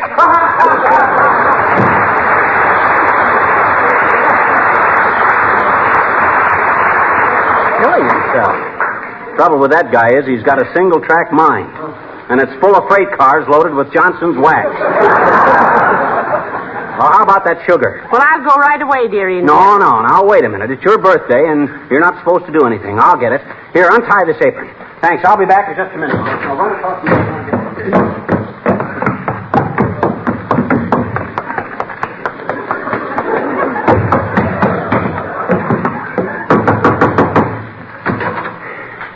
Hey, can I borrow a cup of sugar until tomorrow? Hi, mister. What's cooking? What? Oh, hi, sis. Is your mother home? Sure she is, I betcha. May I see her a minute? No. Huh? I said no. What do you mean, no? You tell your mother I want to see her, will you? You can see her, mister. Now, don't be obstinate, sis. I'm not being obstinate, I betcha. I'm being nice. Well, what's so nice about not letting me see your mother? She's taking a bath. Well, why didn't you say so? Well, you didn't ask me. Well, look, maybe you can handle this deal yourself. How's about the loan of a cup of sugar, sis? Well, I'm for graduated. You mean granulated? I says you mean granulated. Graduated means when you get out of school. I know it. I bought this sugar this afternoon on the way home. Well, how about it, sis? Mister, I told you once you can't see her. She's taking the bath, don't you remember? I'm talking about a cup of sugar. Forget your mother. I will not. She never forgets me. I didn't mean that you should. Look, let's start over. All righty. Hi, sis. Can I borrow a cup of sugar? That isn't the way you did it before. You asked if you could see my mother. Well, I'm doing it different this time. All I want is a cup of sugar. What you gonna do with it? Oh, I'm baking a cake.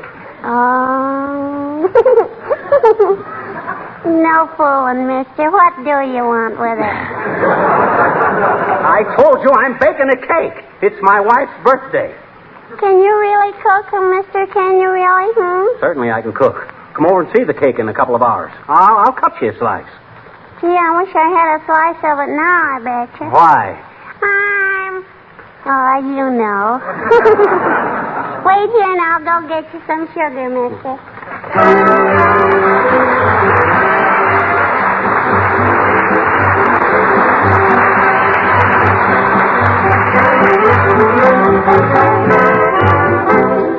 King's Men sing Three Blind Mice. 3 blind mice, 3 little innocent mice. Number 1 is thin, number 2 is fat. Number 3 so fierce he scares the cat. I'm number 1, number 2. Number 3, 3 brave mice. 3 hungry mice, 3 hungry mice. They lived in a farmhouse out in the sticks with a farmer and his little old wife. The thin little mouse had a very long nose to sniff the slightest breeze. One day he sniffed with his very long nose and shouted, I smell cheese. The fat little mouse took hold of his tail. The thin one led the way. The fierce little mouse brought up the rear to chase the cat away. 3 hungry mice, 3 hungry mice, scampering off to find the cheese and cut themselves a slice. Pitter patter, pitter patter, pitter patter, pitter patter, pitter patter, pitter patter, whoa! 3 happy mice, 3 happy mice. They nibbled and nibbled and nibbled some more, till one by one they lay down on the floor and all fell asleep and began to snore. 3 sleepy mice. Oh, the farmer's wife, sneaking down the hall with a carving knife. 3 little mice too full to run away, lost their little tails before you can say. 3 blind mice, 3 sorry mice. The thin little mouse is thinner now. The fat one became a rat. And the fierce little mouse is just a smile on the face of the old tomcat. 3 blind mice, 3 blind mice. That is the end of the 3 little tales of the 3 blind mice.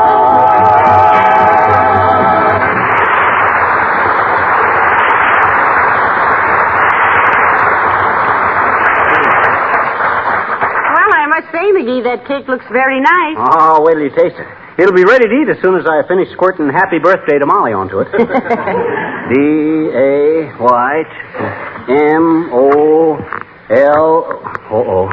You don't mind if I just call you Moll, do you? I started too big and I ain't got room on here for Molly. Oh, that's all right, dearie. I think it looks beautiful. Shall I get the candles? No, I'll get them. Where are they? In the hall closet. Okay, you get them.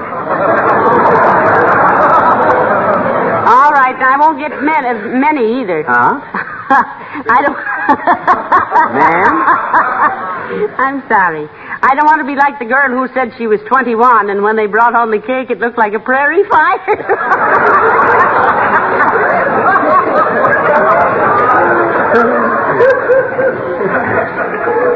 That gag will never be 21 again either.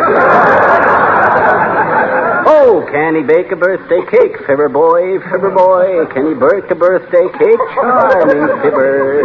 He can mix a batter up into a nifty hunk of stuff, but Here's the candles, dearie. What? Here they are. Here's the candles. What? You mean you opened that hall closet without a... I don't believe it. Let me go take a look. You start putting the candles on the cake. All right, dearie, I'll do that. Oh, dear, who's that now? Come in. Ah, there, Mrs. McGee. Good day. Oh, hello, Mr. Gildersleeve. Well, I see you've been baking yourself a cake. Looks delicious. Oh, I didn't bake it, Mr. Gildersleeve. McGee did it. What? Why, that... He did? Why, that little cake cooker. Well, I must congratulate the little rascal. Where is he? Well, he just went in the other room to check up on the...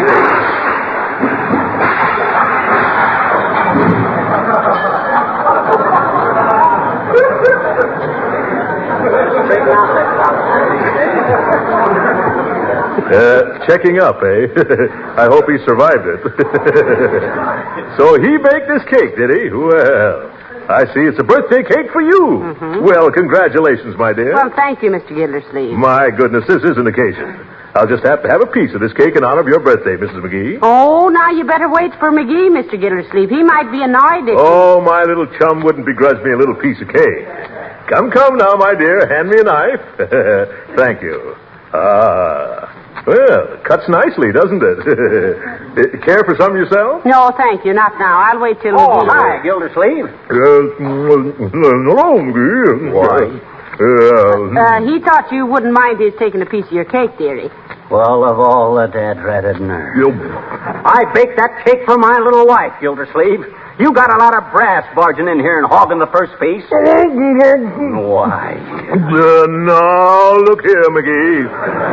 Whose birthday is this, yours or your wife? Well, it was my cake, and you didn't have any right to... Oh, now forget it, McGee. After all, it is my birthday, and I don't want any bickering. Well, shucks, if this big lard bucket had the manners of a well-bred hyena, he'd have known better than to come barging. Hey, look at Throckmorton. He's turning purple. Oh! Heavenly days, what's the matter, Mr. Gildersleeve? Ah, don't fuss about him, Molly. He'll do anything to attract attention. Quit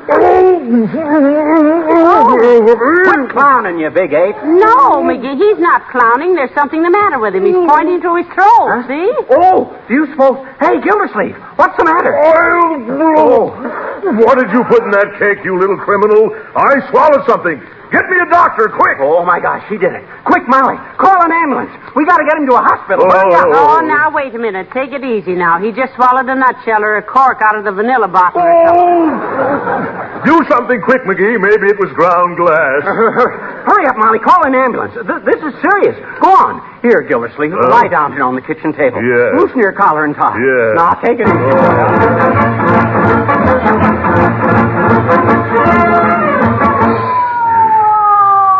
Oh, what was it, McGee? What did I eat? Now, don't worry, Gildersleeve. You'll be all right. Go faster, driver.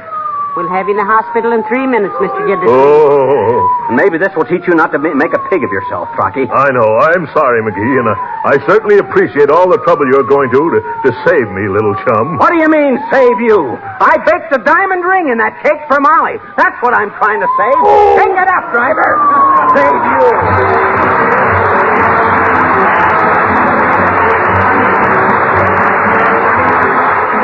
Ib and Molly will be back in just a moment.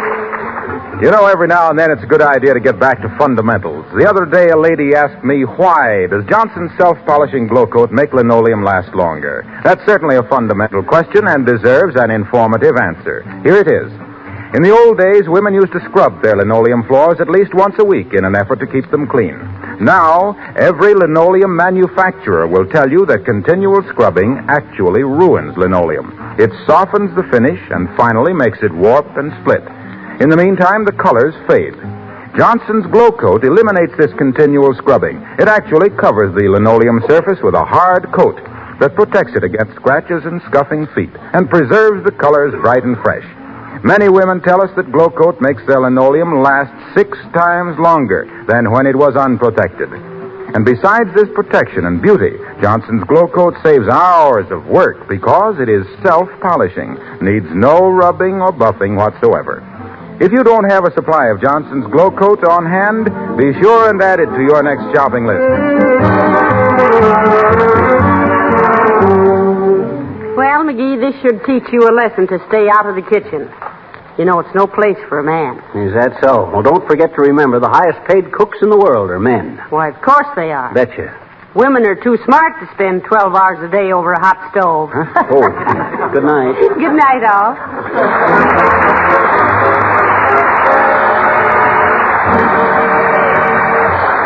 This is Harlow Wilcox, speaking for the makers of Johnson's Wax Finishes for the home and for industry, inviting you to be with us again next Tuesday night. Good night. George, I'm getting ashamed of the looks of our car. I just won't ride in it till you get it polished. Now, that might be serious if it weren't so easy to clean and wax polish a car these days, now that we have Johnson's Car New, the sensational auto polish that both cleans and wax polishes in one application. If you're getting a little ashamed of the looks of your car, just stop at your dealers, buy a can of Car New, and have the fun of riding in a new-looking car again. Ask for Johnson's Car New, C-A-R-N-U. This is the National Broadcasting Company. Our next broadcast is the brainchild of American comedy duo George Burns and real-life wife and partner Gracie Allen. In September of 1934, their 30-minute program premiered as The Adventures of Gracie.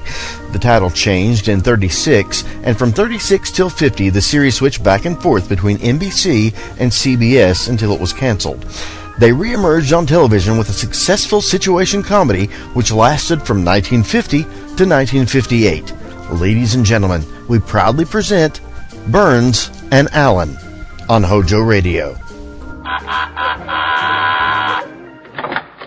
Well, hello. Come right in. Oh, George, we've got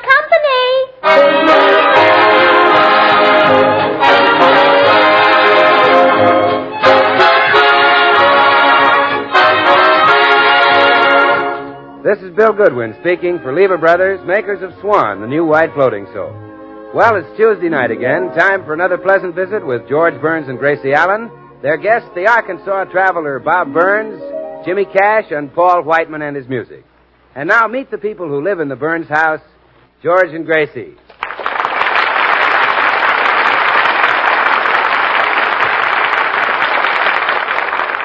Well, the Burnses are getting ready to leave for New York to entertain the soldiers in some of our Eastern Army camps.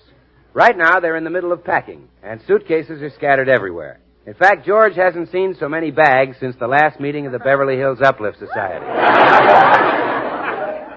Gracie, we're only going to be in New York 3 weeks. Do we need all these suitcases? Yes, dear. Now, this little bag has things we'll need on the train, like toothbrushes, your razor, my cold cream and perfume, your long underwear, my wait, hand... on the train? Oh, well, I just put that on top so the bottles won't rattle around and get broken. Look, honey, I'll be embarrassed. Every time we want to get something out of the bag, we'll have to drag out my long underwear. No, we won't. Your underwear has the cutest little door right in the back.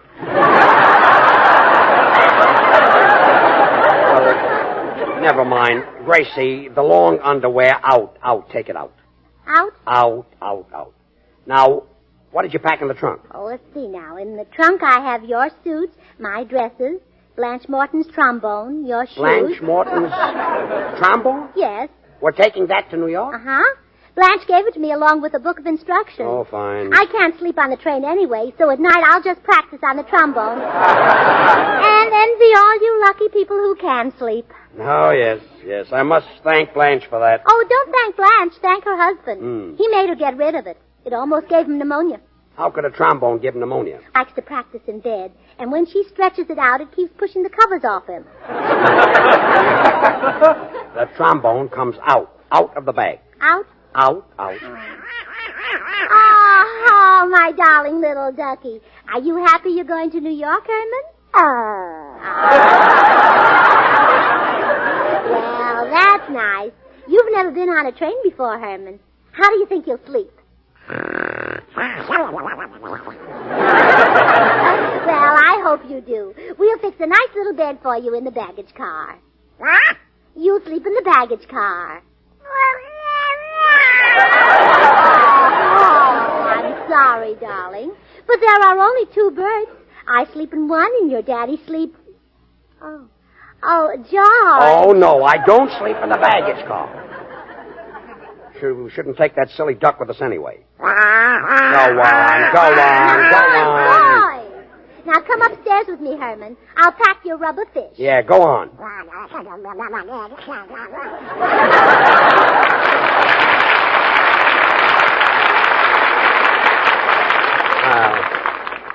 I'd like to see that Don Duck ride in the dining car under a blanket of wild rice and sweet potatoes. Hiya, George.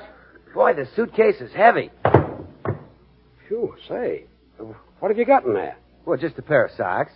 That's a pair of socks? Well, that's all the clothes.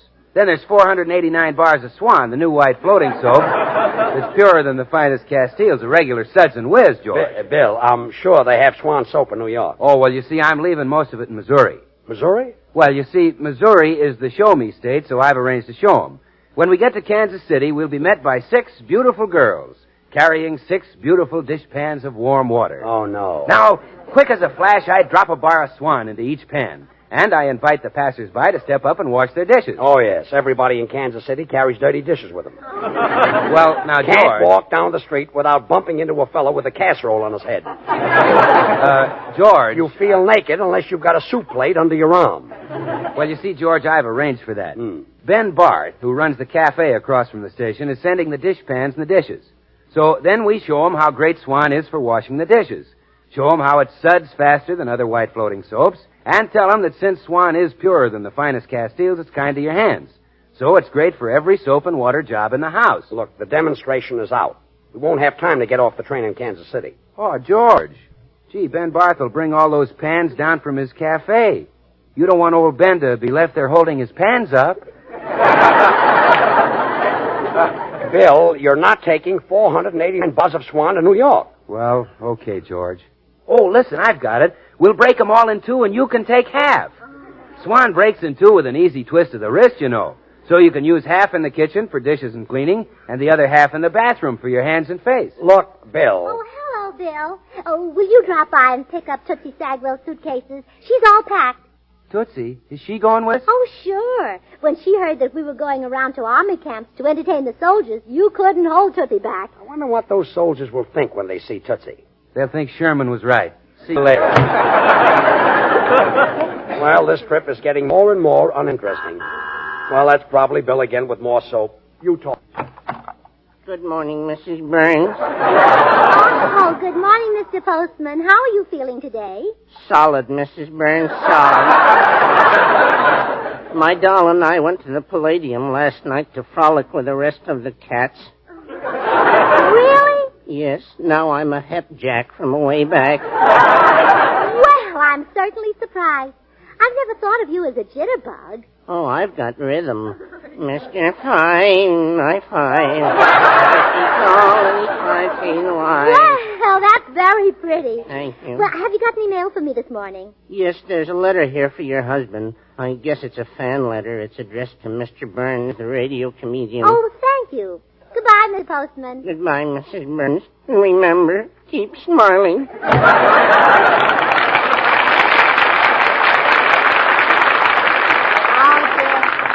George will be thrilled to get a fan letter. I was when I got my first one. Oh, George! I guess he's busy. I'll open it and see what it says.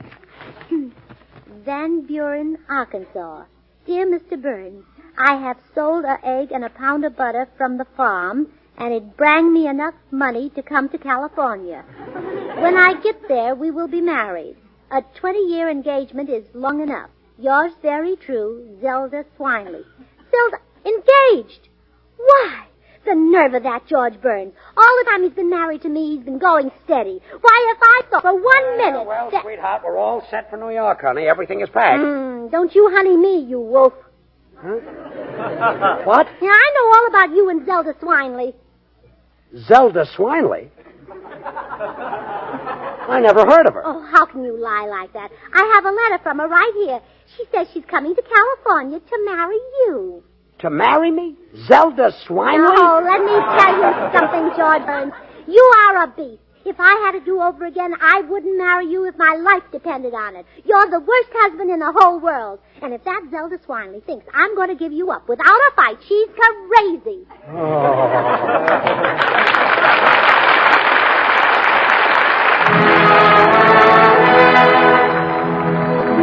This is Paul White.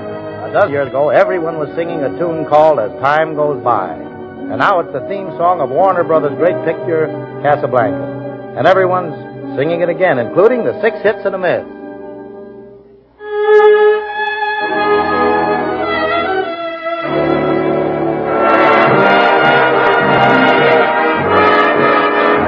You must remember this, a kiss is still a kiss, a sigh is just a sigh. The fundamental things apply as time goes by. And when two lovers woo, they'll say I love you, on that you can rely. No matter what the future brings as time goes by. Moonlight and love songs never out of date, heart full of passion, jealousy and hate. Woman needs man and man must have his mate, that no one can deny. It's still the same old story, a fight for love and glory, a case of do or die. The world will always welcome lovers as time goes on.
Gracie, won't you listen? I'm telling you for the 50th time, I don't know any Zelda Swineley. You do, too. I don't. You do, too. I don't. You do, too. Gracie, I give you my word of honor. I swear I don't know Zelda Swineley. Honest? Honest. You do, too. Oh. Gracie, I'm telling you. No use, George. We've come to the parting of the ways. I'm leaving your bread and beard, or whatever they call it. Gracie, if you No, only... George, no, this is the end. I'm going up to my room. Oh, by the way, here's the letter from your girlfriend. I opened it by mistake. Goodbye, George. Gracie, will you please? Well, say, wait a minute.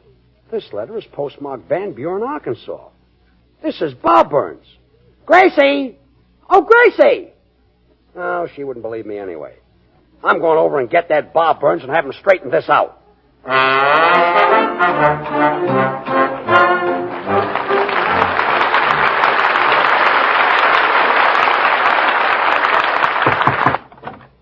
Well, if it ain't my old friend George Burns. Gee, I'm glad you're home, Bob. Come on in, George. What's on your mind? Well, I'm in trouble, Bob.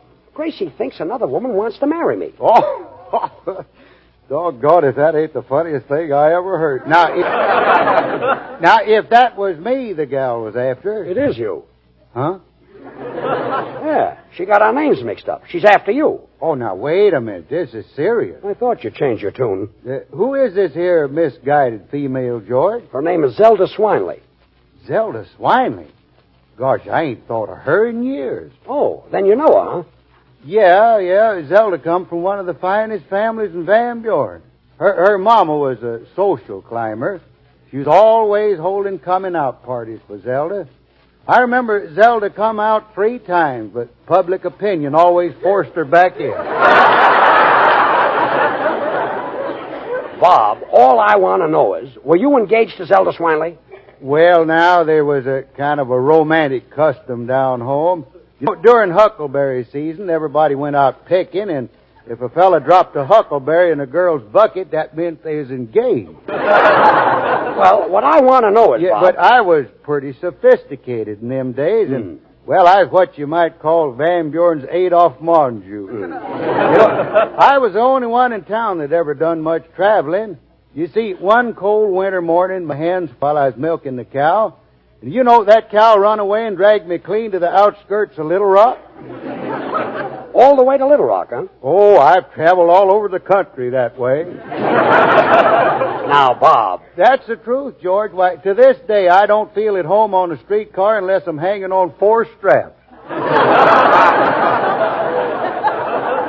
Look, Bob, what about Zelda Swineley? Well, sir, about Zelda. I figured a man of the world like me didn't have to pay no attention to that romantic custom. So I went right ahead and dropped a huckleberry in her bucket anyhow. That's all there ever was between us. Well, okay. Now listen to me. Gracie thinks Zelda is my girl, and you've got to come over and straighten me out. Well, gosh, George, why didn't you say so sooner? You've just been standing there like a dummy. Yeah, I'm a big tongue-tied dope. Well, get your hat, Bob. Poor Gracie is probably having hysterics by now all alone in that house.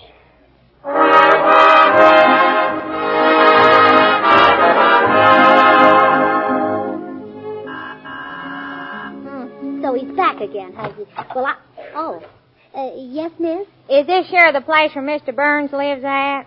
Well, yes. Won't you come in? Well, I guess I better introduce myself to you, ma'am. My name is Zelda Swineley. You see, yes, I know who you are. You are the other woman. No, I ain't, lady. I'm me. I mean that you and I are rivals, Zelda. You're fixing to marry Mr. Burns, too? Oh, I'm not fixing. I'm fixed. Now, let me get this straight. Are you trying to tell me you're already married to that low-down skunk? Please, Zelda. You're speaking of the skunk I love. Maybe so, ma'am, but I seen him first. Well, you may have seen him first, but I'm married to him. Won't you give him up, Zelda? No, ma'am. I made up my mind to marry Robin, and you can't talk me out of it. Robin? Well, my husband's name is George. Isn't your husband the fella on the radio they call Bob Burns? Oh, my goodness, no. We're talking about 2 different people. Oh, I'll certainly have to apologize to George. How could I think that another woman wanted him? Then And your husband ain't the Burns I'm marrying? That's right. You're getting the Burns, but not mine. Mine is the good-looking one. Yours is the clever one.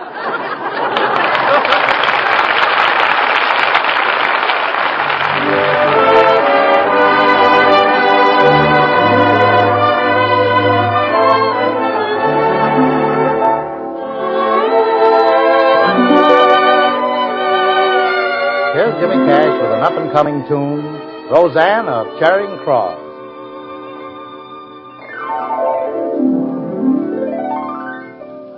This is a story of London town. Love is the principal theme.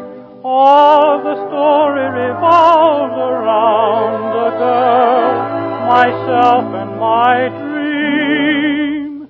Roseanne of Charing Cross, I keep your memory ever bright. Roseanne of Charing Cross, dressed in your uniform of white, there by my lonely bed, a lovely angel stopped and said, "That's only thunder overhead," and that's how we met. Roseanne of Charing Cross, the rose you gave me never died. Roseanne of Charing Cross, it knows one day you'll be my bride, and it will live till then, until that happy moment when I know our paths will cross at Charing Cross again.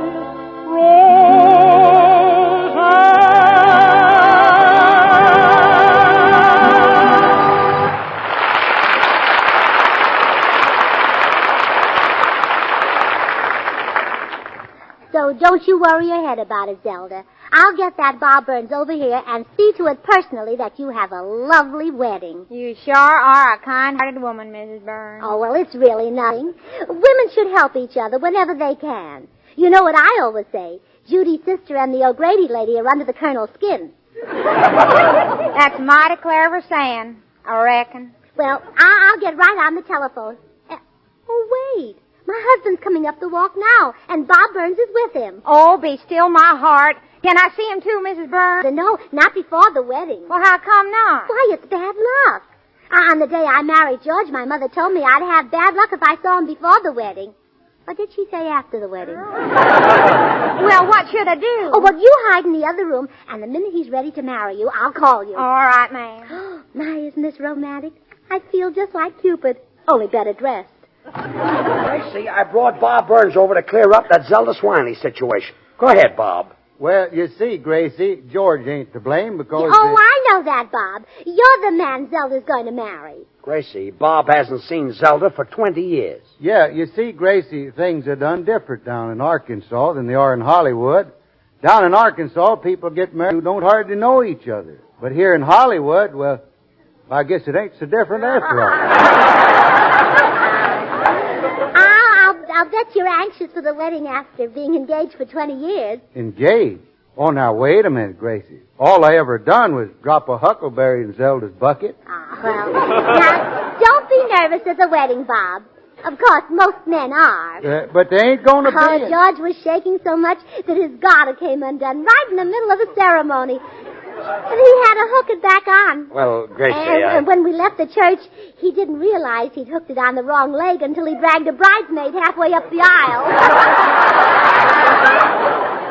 Gracie, Bob is not interested, and we're leaving for New York in an hour. I envy you getting married, Bob. Yeah, but I ain't Honeymoons are so romantic. I'll never forget mine. We went to our hotel, and for 3 hours, George sat on one side of the room, and I sat on the other. Look, you don't have to. Finally, he looked at his wristwatch, and it was 12 o'clock. And he got up, and he walked over to me, and he said, "Gracie, we shouldn't behave like strangers. How about a game of checkers?"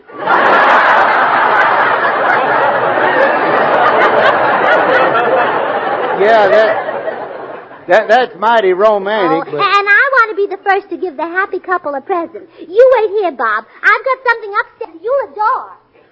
George, if they ever ask you to talk, you got to get Gracie a C card. Yeah, she gets kind of wound up. Yeah, I guess there's only one person in the world can out-talk Gracie. That's my Aunt Gabby Hink. That's my talking aunt. But she has an advantage. She could carry on 2 conversations at once. Well, how could she do that? Well, Aunt Gabby had a loose upper plate that clicked when she talked. You know, George, she could recite the Gettysburg Address while her teeth clicked out. The boy stood on the burning deck in Morse code.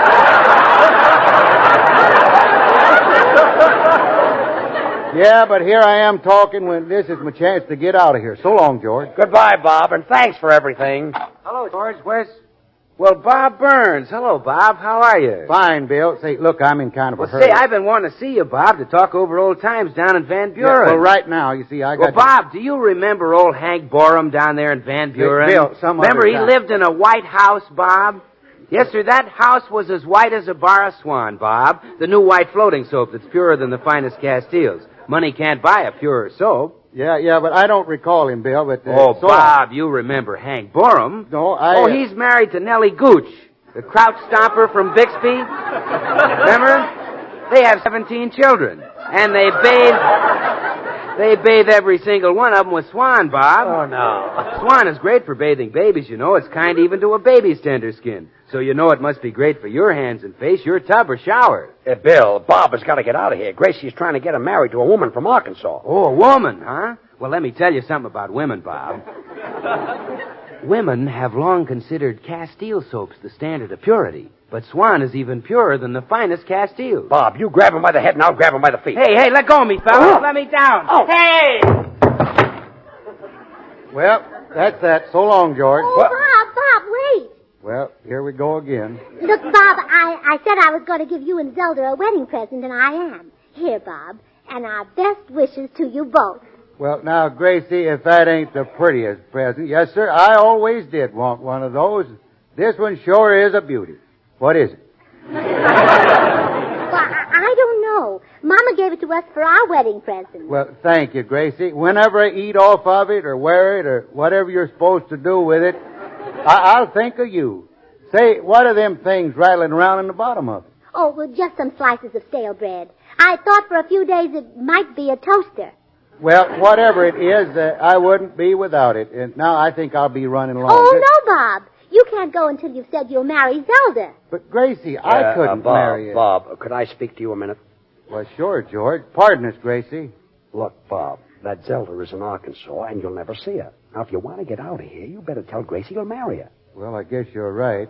Okay, it's a deal. Swell. Hey, Gracie, I guess I've been acting kind of silly. My love for Zelda was buried so deep in my heart, I didn't know it was there, but George just brought it out with a kind of a verbal Alka-Seltzer. Oh, really? How wonderful. Why, I'd marry little Zelda right now if she was here. Well, she is. Oh, Zelda. I'm coming, ma'am. Doggone that huckleberry. Zelda, Mr. Burns agreed to marry you. Aren't you happy? I don't know. I never dreamed that 20 years would change Robert Burns from a nice-looking young feller until this here broken-down critter. Oh, no. No, Zelda, that isn't Robert, my husband. You mean to tell me that this other feller's Bob Burns? Well, yes, of course. Well, in that case, I'd rather have your husband. Oh, Zelda.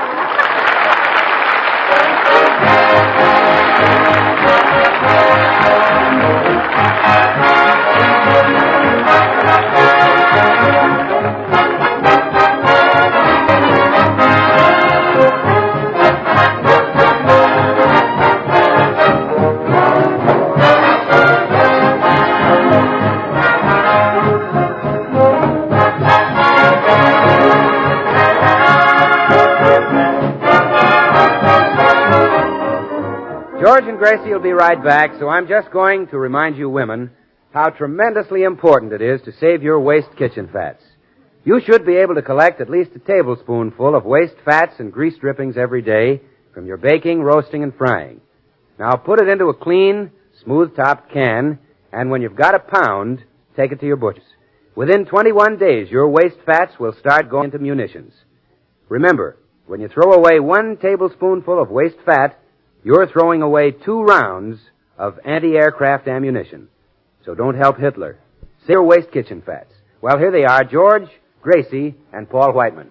Well, kids, thrilled about going to New York? You bet, Paul, and we're especially thrilled about the concert you're going to give at Carnegie Hall March 16th. Oh, and we're especially thrilled because I'm going to play the piano.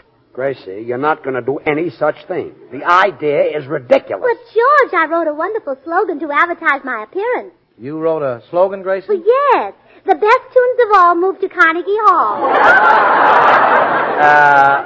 You wrote that? Yes, I heard it on the radio and I sat right down And wrote it. Gracie, you can't do that slogan. Oh. Well, here's another one. How's this? That concert of Gracie's won't come from Macy's. Gracie, you're not going to play in Carnegie Hall. Well, I've got another slogan. She won't play the cymbals on the 3rd floor at Gimbel's. Gracie. And here's another one. Good Gracie night, will play, folks. and that Good ain't night. me. Hey, hey.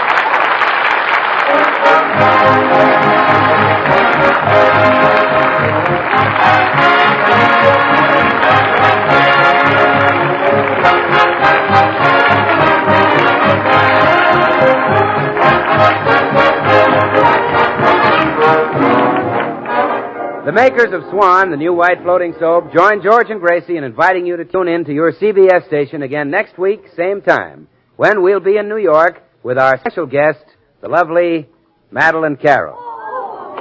Now remember, George Burns and Gracie Allen, CBS next Tuesday night. And don't forget to listen to Swan's other show, Tommy Riggs and Betty Lou, over another network next Friday night. And now till next week, this is Bill Goodwin saying, see you in New York, and well, I, Swan, how about you? This is the Columbia Broadcasting System. Keep it tuned right here to HOJO Radio for more classic old-time radio. Well, hello. Come right in. Oh, George, we've got company.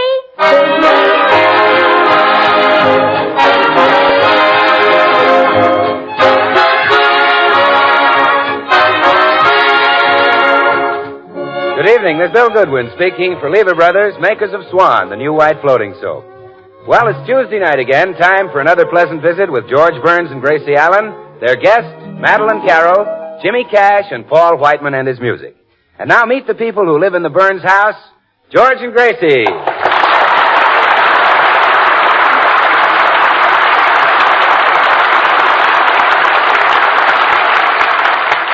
Well, George and Gracie have just arrived in New York City with their little duck, Herman. And here they are about to enter the lobby of one of Manhattan's large hotels. Hey, wait a minute, Gracie. You better hide Herman. They'll never allow a duck in a hotel like this. Oh, yes. Herman, you jump into Mama's hat box. There. Now is Mama's precious. So put the lid on. Let's go and register. Oh, clerk. Yes. This hotel is jammed to the doors. We don't need you. Yeah, well, he's right, George. You know, I've heard that they're so crowded here that Tommy Manville is in the same room with his wife. Well, that's pretty crowded. Boy, take this luggage up to 3311. Oh, give me that hat box. What's made that noise? George, you better take some bicarbonate. Oh, yeah. Madam, what is in that hat box? Did you think it was a duck?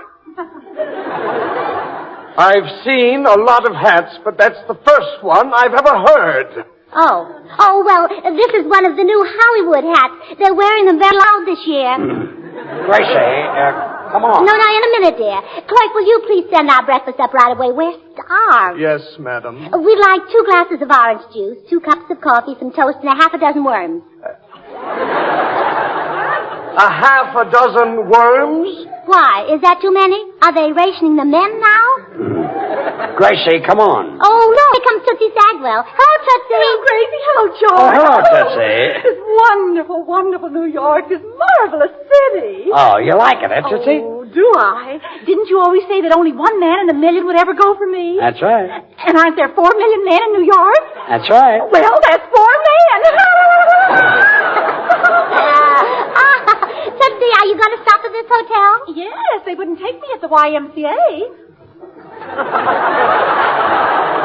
Hello, people. Hello, Bill. Clerk. Yes? I'm Bill Goodwin. I wrote in for a reservation. Oh, yes, Mr. Goodwin. And referring to your letter, we realize there's a meat shortage, but we definitely cannot allow you to keep birds in the bathroom. Well, now, wait. Who wants to keep birds in the bathroom? Well, you do, according to your letter. It says here, I cannot consider staying at your hotel unless there is swan in the bathroom. Oh, well, you see, Swan, the new white floating soap that's purer than finest Castile's a regular suds and whiz. Oh, I see. Well, Mr. Goodwin, we're rather crowded, so if you're going to be with us a while, I'd suggest you reserve a table in our dining room. Oh, no, thank you. I want every meal sent up to my room. Every meal? Oh, yes. You see, the minute I finish eating, I like to jump right up and wash the dishes with Swan. Swan is great for washing dishes, you know, because it suds faster than other white floating soaps. And Swan is purer than finest Castile's. It's mild and kind to your hands. Helps keep them soft and lovely. So Swan should be used for every soap and water job around the house. Well, I must say, you're a rather unusual guest, Mr. Goodwin. Oh, boy, show Mr. Goodwin to his room. Yes, sir. Right this way, sir. Well, you just take my bags up, son, and you'll probably need another boy to help you. Here, this is for your trouble. Split it with the other boy. Split it? Sure, break it in two and give him half. Swan breaks in two with an easy twist of the wrist, you know. So you can use half in the kitchen for dishes and cleaning and half in the bathroom for your hands and face. Well, I really can't take all this, Mr. Goodwin. No? No, you get 3 bubbles change. Well, this will go on for days. Come on, Gracie, let's go up to our rooms.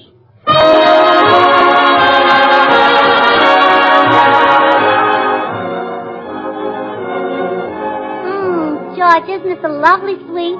Yeah, isn't it pretty? Herman, jump up on the windowsill and Mama will show you New York. There, that's a good boy. Now, see that great big building over there? Well, that's the Empire State Building. It was built by a governor of New York named Al Smith, an old Dutchman who had a wooden leg. Gracie, Peter Stuyvesant had a wooden leg. Oh, him too, huh? Yeah, he kept it in his brown derby. Oh. It's cold. Well, now New York stops right at that river, Herman. Yes, really. And beyond the river is the Bronx, very wild place where the Indians live. Gracie, there are no Indians in the Bronx. Okay. The Bronx is full of Indians, and they wear feathers. Turkey feathers. Some wear chicken feathers.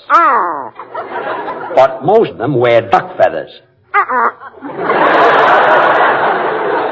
Yes, and they sneak up behind little ducks and pull the feathers out of their tails. Oh, now, George, that was me. Yeah, I feel awful, yeah. Come in.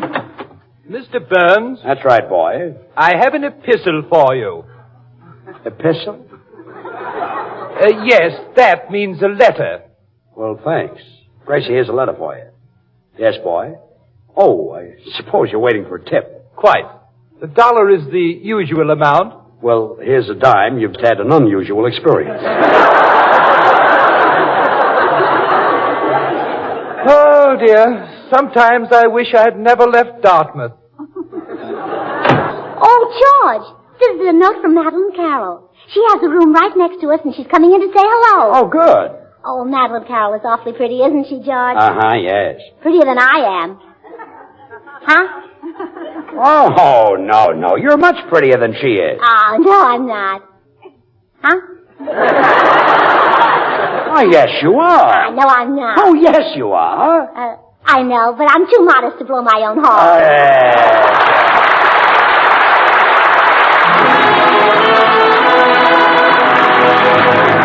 This is Paul Whiteman, and here's what we consider a mighty smooth arrangement by Jimmy Mundy of one of America's favorite tunes, Moonlight Mood.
guess that's Madeline Carroll, Judge. Come in. Well, hello, Gracie. Hello, George.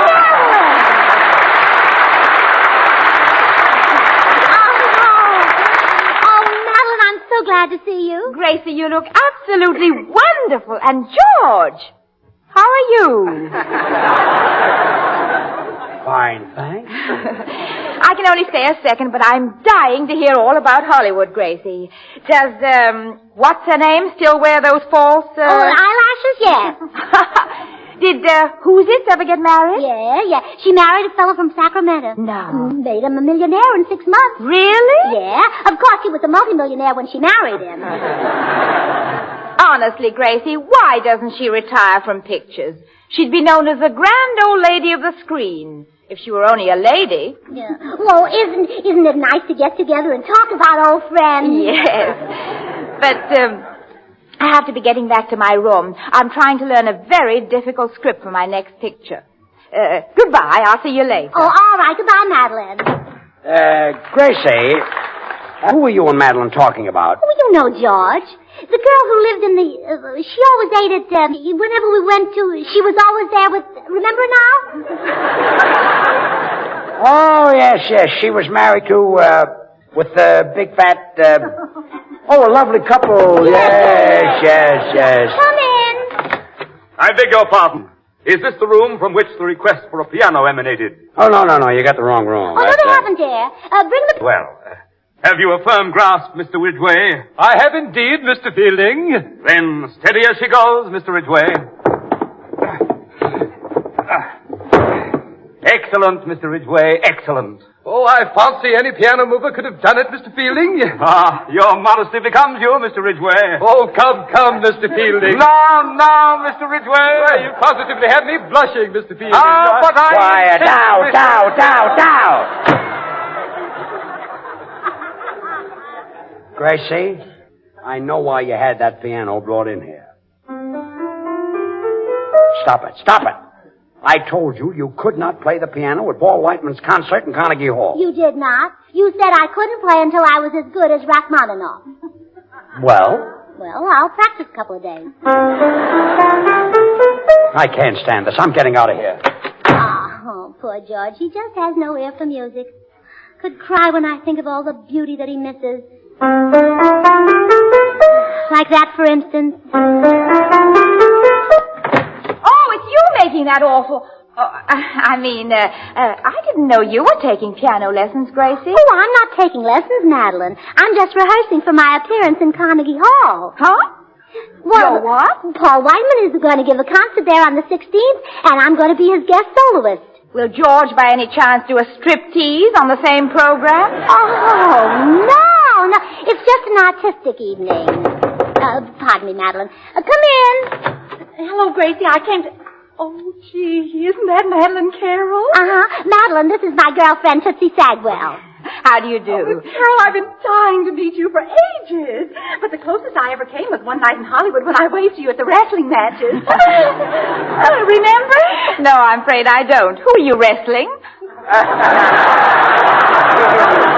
Oh, well, never mind. Gracie, could I borrow a few handkerchiefs? Well, sure, Tootsie. Didn't you bring any? Yes, but I've used all trying to get acquainted with men. I keep dropping them on the sidewalk, and they keep kicking them into the gutter. Oh. Well, why don't you try dropping them in the gutter? Oh, I don't care to meet that class of man. Goodbye. Oh. Now, what were we saying, Madeline? Well, about your practicing, Gracie. I'm trying to memorize a part right in the next room, and there are no other rooms available. You understand, don't you? Oh, yes. You can't help listening when I pour my soul out on the keyboard. I knew you'd understand. You know, I'd stop in a minute if George wasn't so stubborn. George? Yes, he doesn't want me to give the concert until I'm as good as Rachmaninoff. So I have to practice. Gracie, please don't practice anymore. I mean, really, you're as good as Rachmaninoff right now. Well, you know that, and I know it, and Rachmaninoff knows it, but George is so stubborn. Gracie, there must be some way you could persuade George to let you play the concert without practicing. Have you any ideas? Well, one of my friends can make her husband do anything because she once caught him flirting. Did you ever catch George? Oh, no. He never looks at another woman. But I've got to learn my part for that picture. Well, wait, I've got it. We can help each other. How? Well, let me catch you, Freddie, with George. Oh, no. George isn't exactly my type. Oh, well, it's too bad. So, Madeline, I know you want to concentrate on your part, and I do get tired of this. On second thought, George isn't so bad. In fact, he's becoming more attractive every minute. Stop, I'll do it. I'll make love to George. Oh, wonderful. That solves both our problems. Yes, and someday I'll erect a monument, and the inscription will say, "To the memory of Madeleine Carroll. No actress can ever equal the sacrifice she made for the sake of the theater."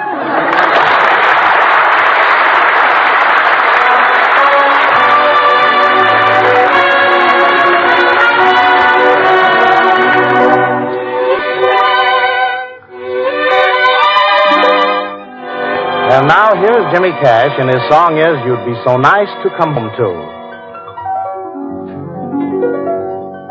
You'd be so nice to come home to. You'd be so nice by the fire, while the breeze on high sang a lullaby. You'd be all that I could desire. Under stars chilled by the winter, under an August moon burning above, you'd be so nice, you'd be paradise under stars chilled by the winter, under an August moon burning above. You'd be so nice, you'd be paradise. Come home to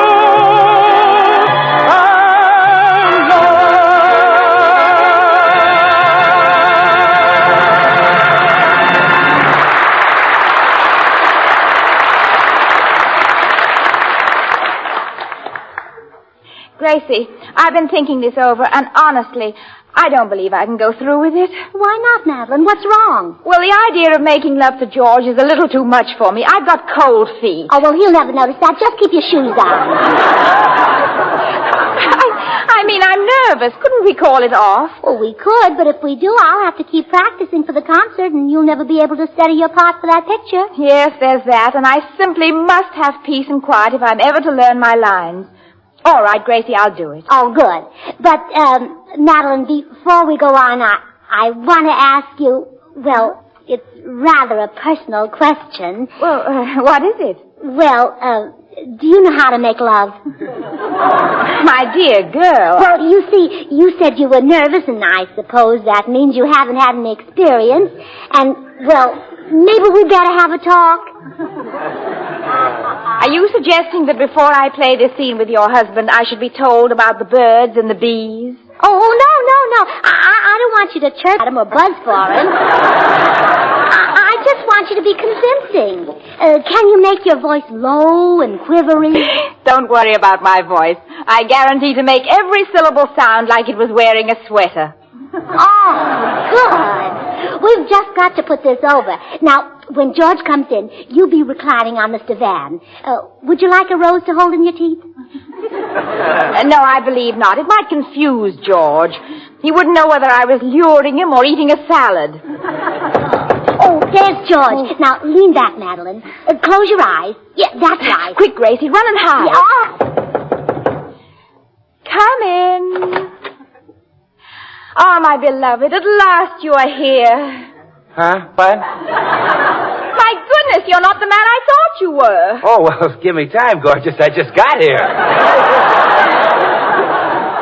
Please, you must go. Go? Oh, gee, we just met. Ah, Maddie, you're beautiful. Your skin is like peaches and cream, Your lips are like cherries. Your hair... Hadn't you better stop with just peaches and cherries? You've already used up 48 points.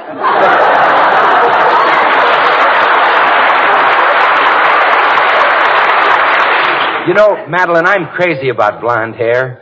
Beautiful, soft, lustrous, curly blonde hair. Really? Yes, and the reason is that I wash it with Swan. That Swan, the new white floating soap that's purer than finest Castiles. Money can't buy a pure soap. Dondi, you better go. You see, Oh, I'm sorry, Madeline. I know I acted impulsively, but I'm really not like that. At heart, I'm just a simple boy, the home type. I want only 3 things from life. A little cottage, a baby, and, well, I guess you know the third. What? Bar Swan to bathe the baby.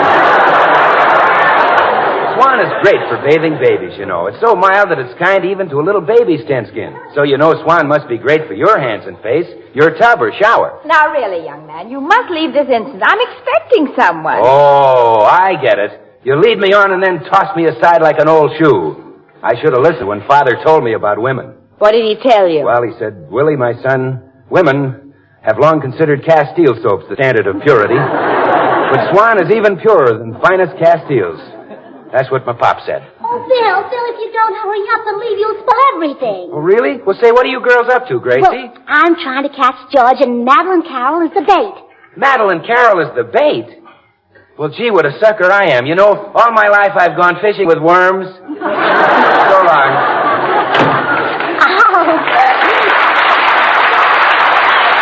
Madeline, isn't he cute? Well, he might be fun in a soapy sort of way. Well, look, George will be here any minute, so I'll go and hide again. And when you've got him trapped, I'll rush out. Hey, shouldn't we have some sort of a signal? Oh, yes. Look, when you're ready, why don't you say something to him in French? All right. What about, l'amour? Toujours l'amour. Oh, well, that's wonderful. It sounds even better than French. That must be George. Good luck, Madeline.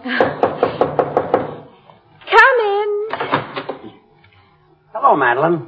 Oh, my beloved. At last you are here. Who? Me? Yes, George, darling. George, my dearest. Didn't you know? Why, who? Me? It's useless to pretend any longer, George. I've tried to hide it, but I can't. You can't?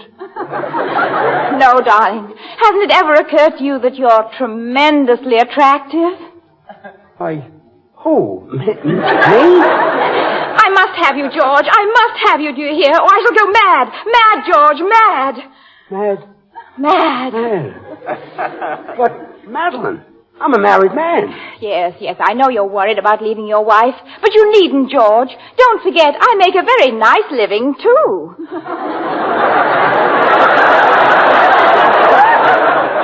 But I love my wife, Madeline. No one shall stand in my way. Come here, to my arms. Hey, cut it out, Madeline. Let's go, don't do that. L'amour, toujours l'amour. Huh? L'amour, toujours l'amour. You just said that. I know, but it doesn't seem to be getting results. L'amour, toujours l'amour. Aha! Oh, now, Gracie, You wolf, you cad, you two-timer. Sorry I was late, Madeline. I had to run in my stocking. Oh, that's quite all right. Oh, you beast, George Burns. Just think that you would... Wait a minute. So you framed me, huh? Oh, I don't know what you're talking about. I just happened to walk in here and find you in the arms of a woman I'm absolutely certain is not your wife. Uh-huh. Great, it won't work. You're not going to play the piano in Carnegie Hall March 16th. And that's final. Well, Gracie, I guess our scheme's a failure. And I'm sorry I made love to your husband. Oh, well, that's all right, Madeline. And, Gracie, you know that stuff you wanted to tell me about the birds and the bees? Uh-huh. You better tell it to George. Goodbye.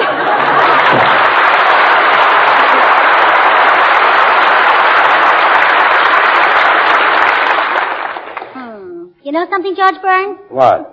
Oh, I didn't like that look in your eye while Madeline was hugging you. Oh, go on.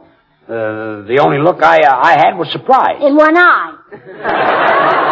The other eye looked very happy. You mean it was smiling? I don't know. It seems to me that Madeline Carroll is a very dangerous woman to have in the next room to you. I'll fix that. Still there. Has left it. I'll get her.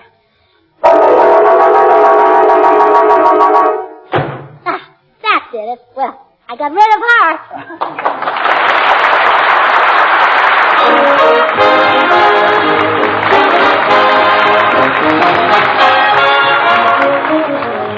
George and Gracie will be right back, so I'm just going to take a second to say that I'll bet you've got at least 3 or 4 different kinds of soap in your house. Laundry bar soap, package soap, toilet soap.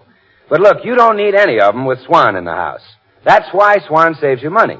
In the kitchen for dishes and cleaning, Swan does the work of easily wasted package soaps. And in the bathroom, well, Swan gives you more soap per penny than any leading toilet soap tested. And gives you a soap that's purer than finest Castiles. So look, get Hep, get Swan. Well, here they are again, George and Gracie. Oh. Look, Gracie, would you please forget the concert? I don't want you to get up in Carnegie Hall and make a fool of yourself. Oh, don't worry, George. They laughed at all great musicians. They even laughed at Franz Schubert. But look at all the theaters named after him. Yeah, that Paramount was a great musician, too. Yeah. Sam, good night, everybody.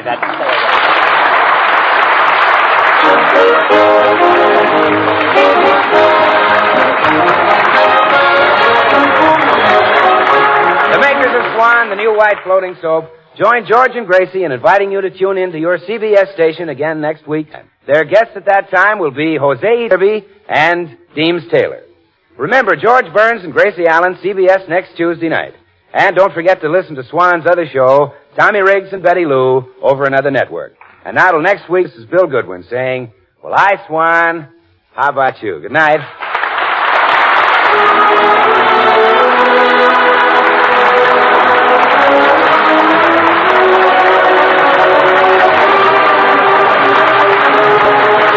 This is the Columbia Broadcasting System. Thanks for listening to HOJO Radio. We'll be back again very soon.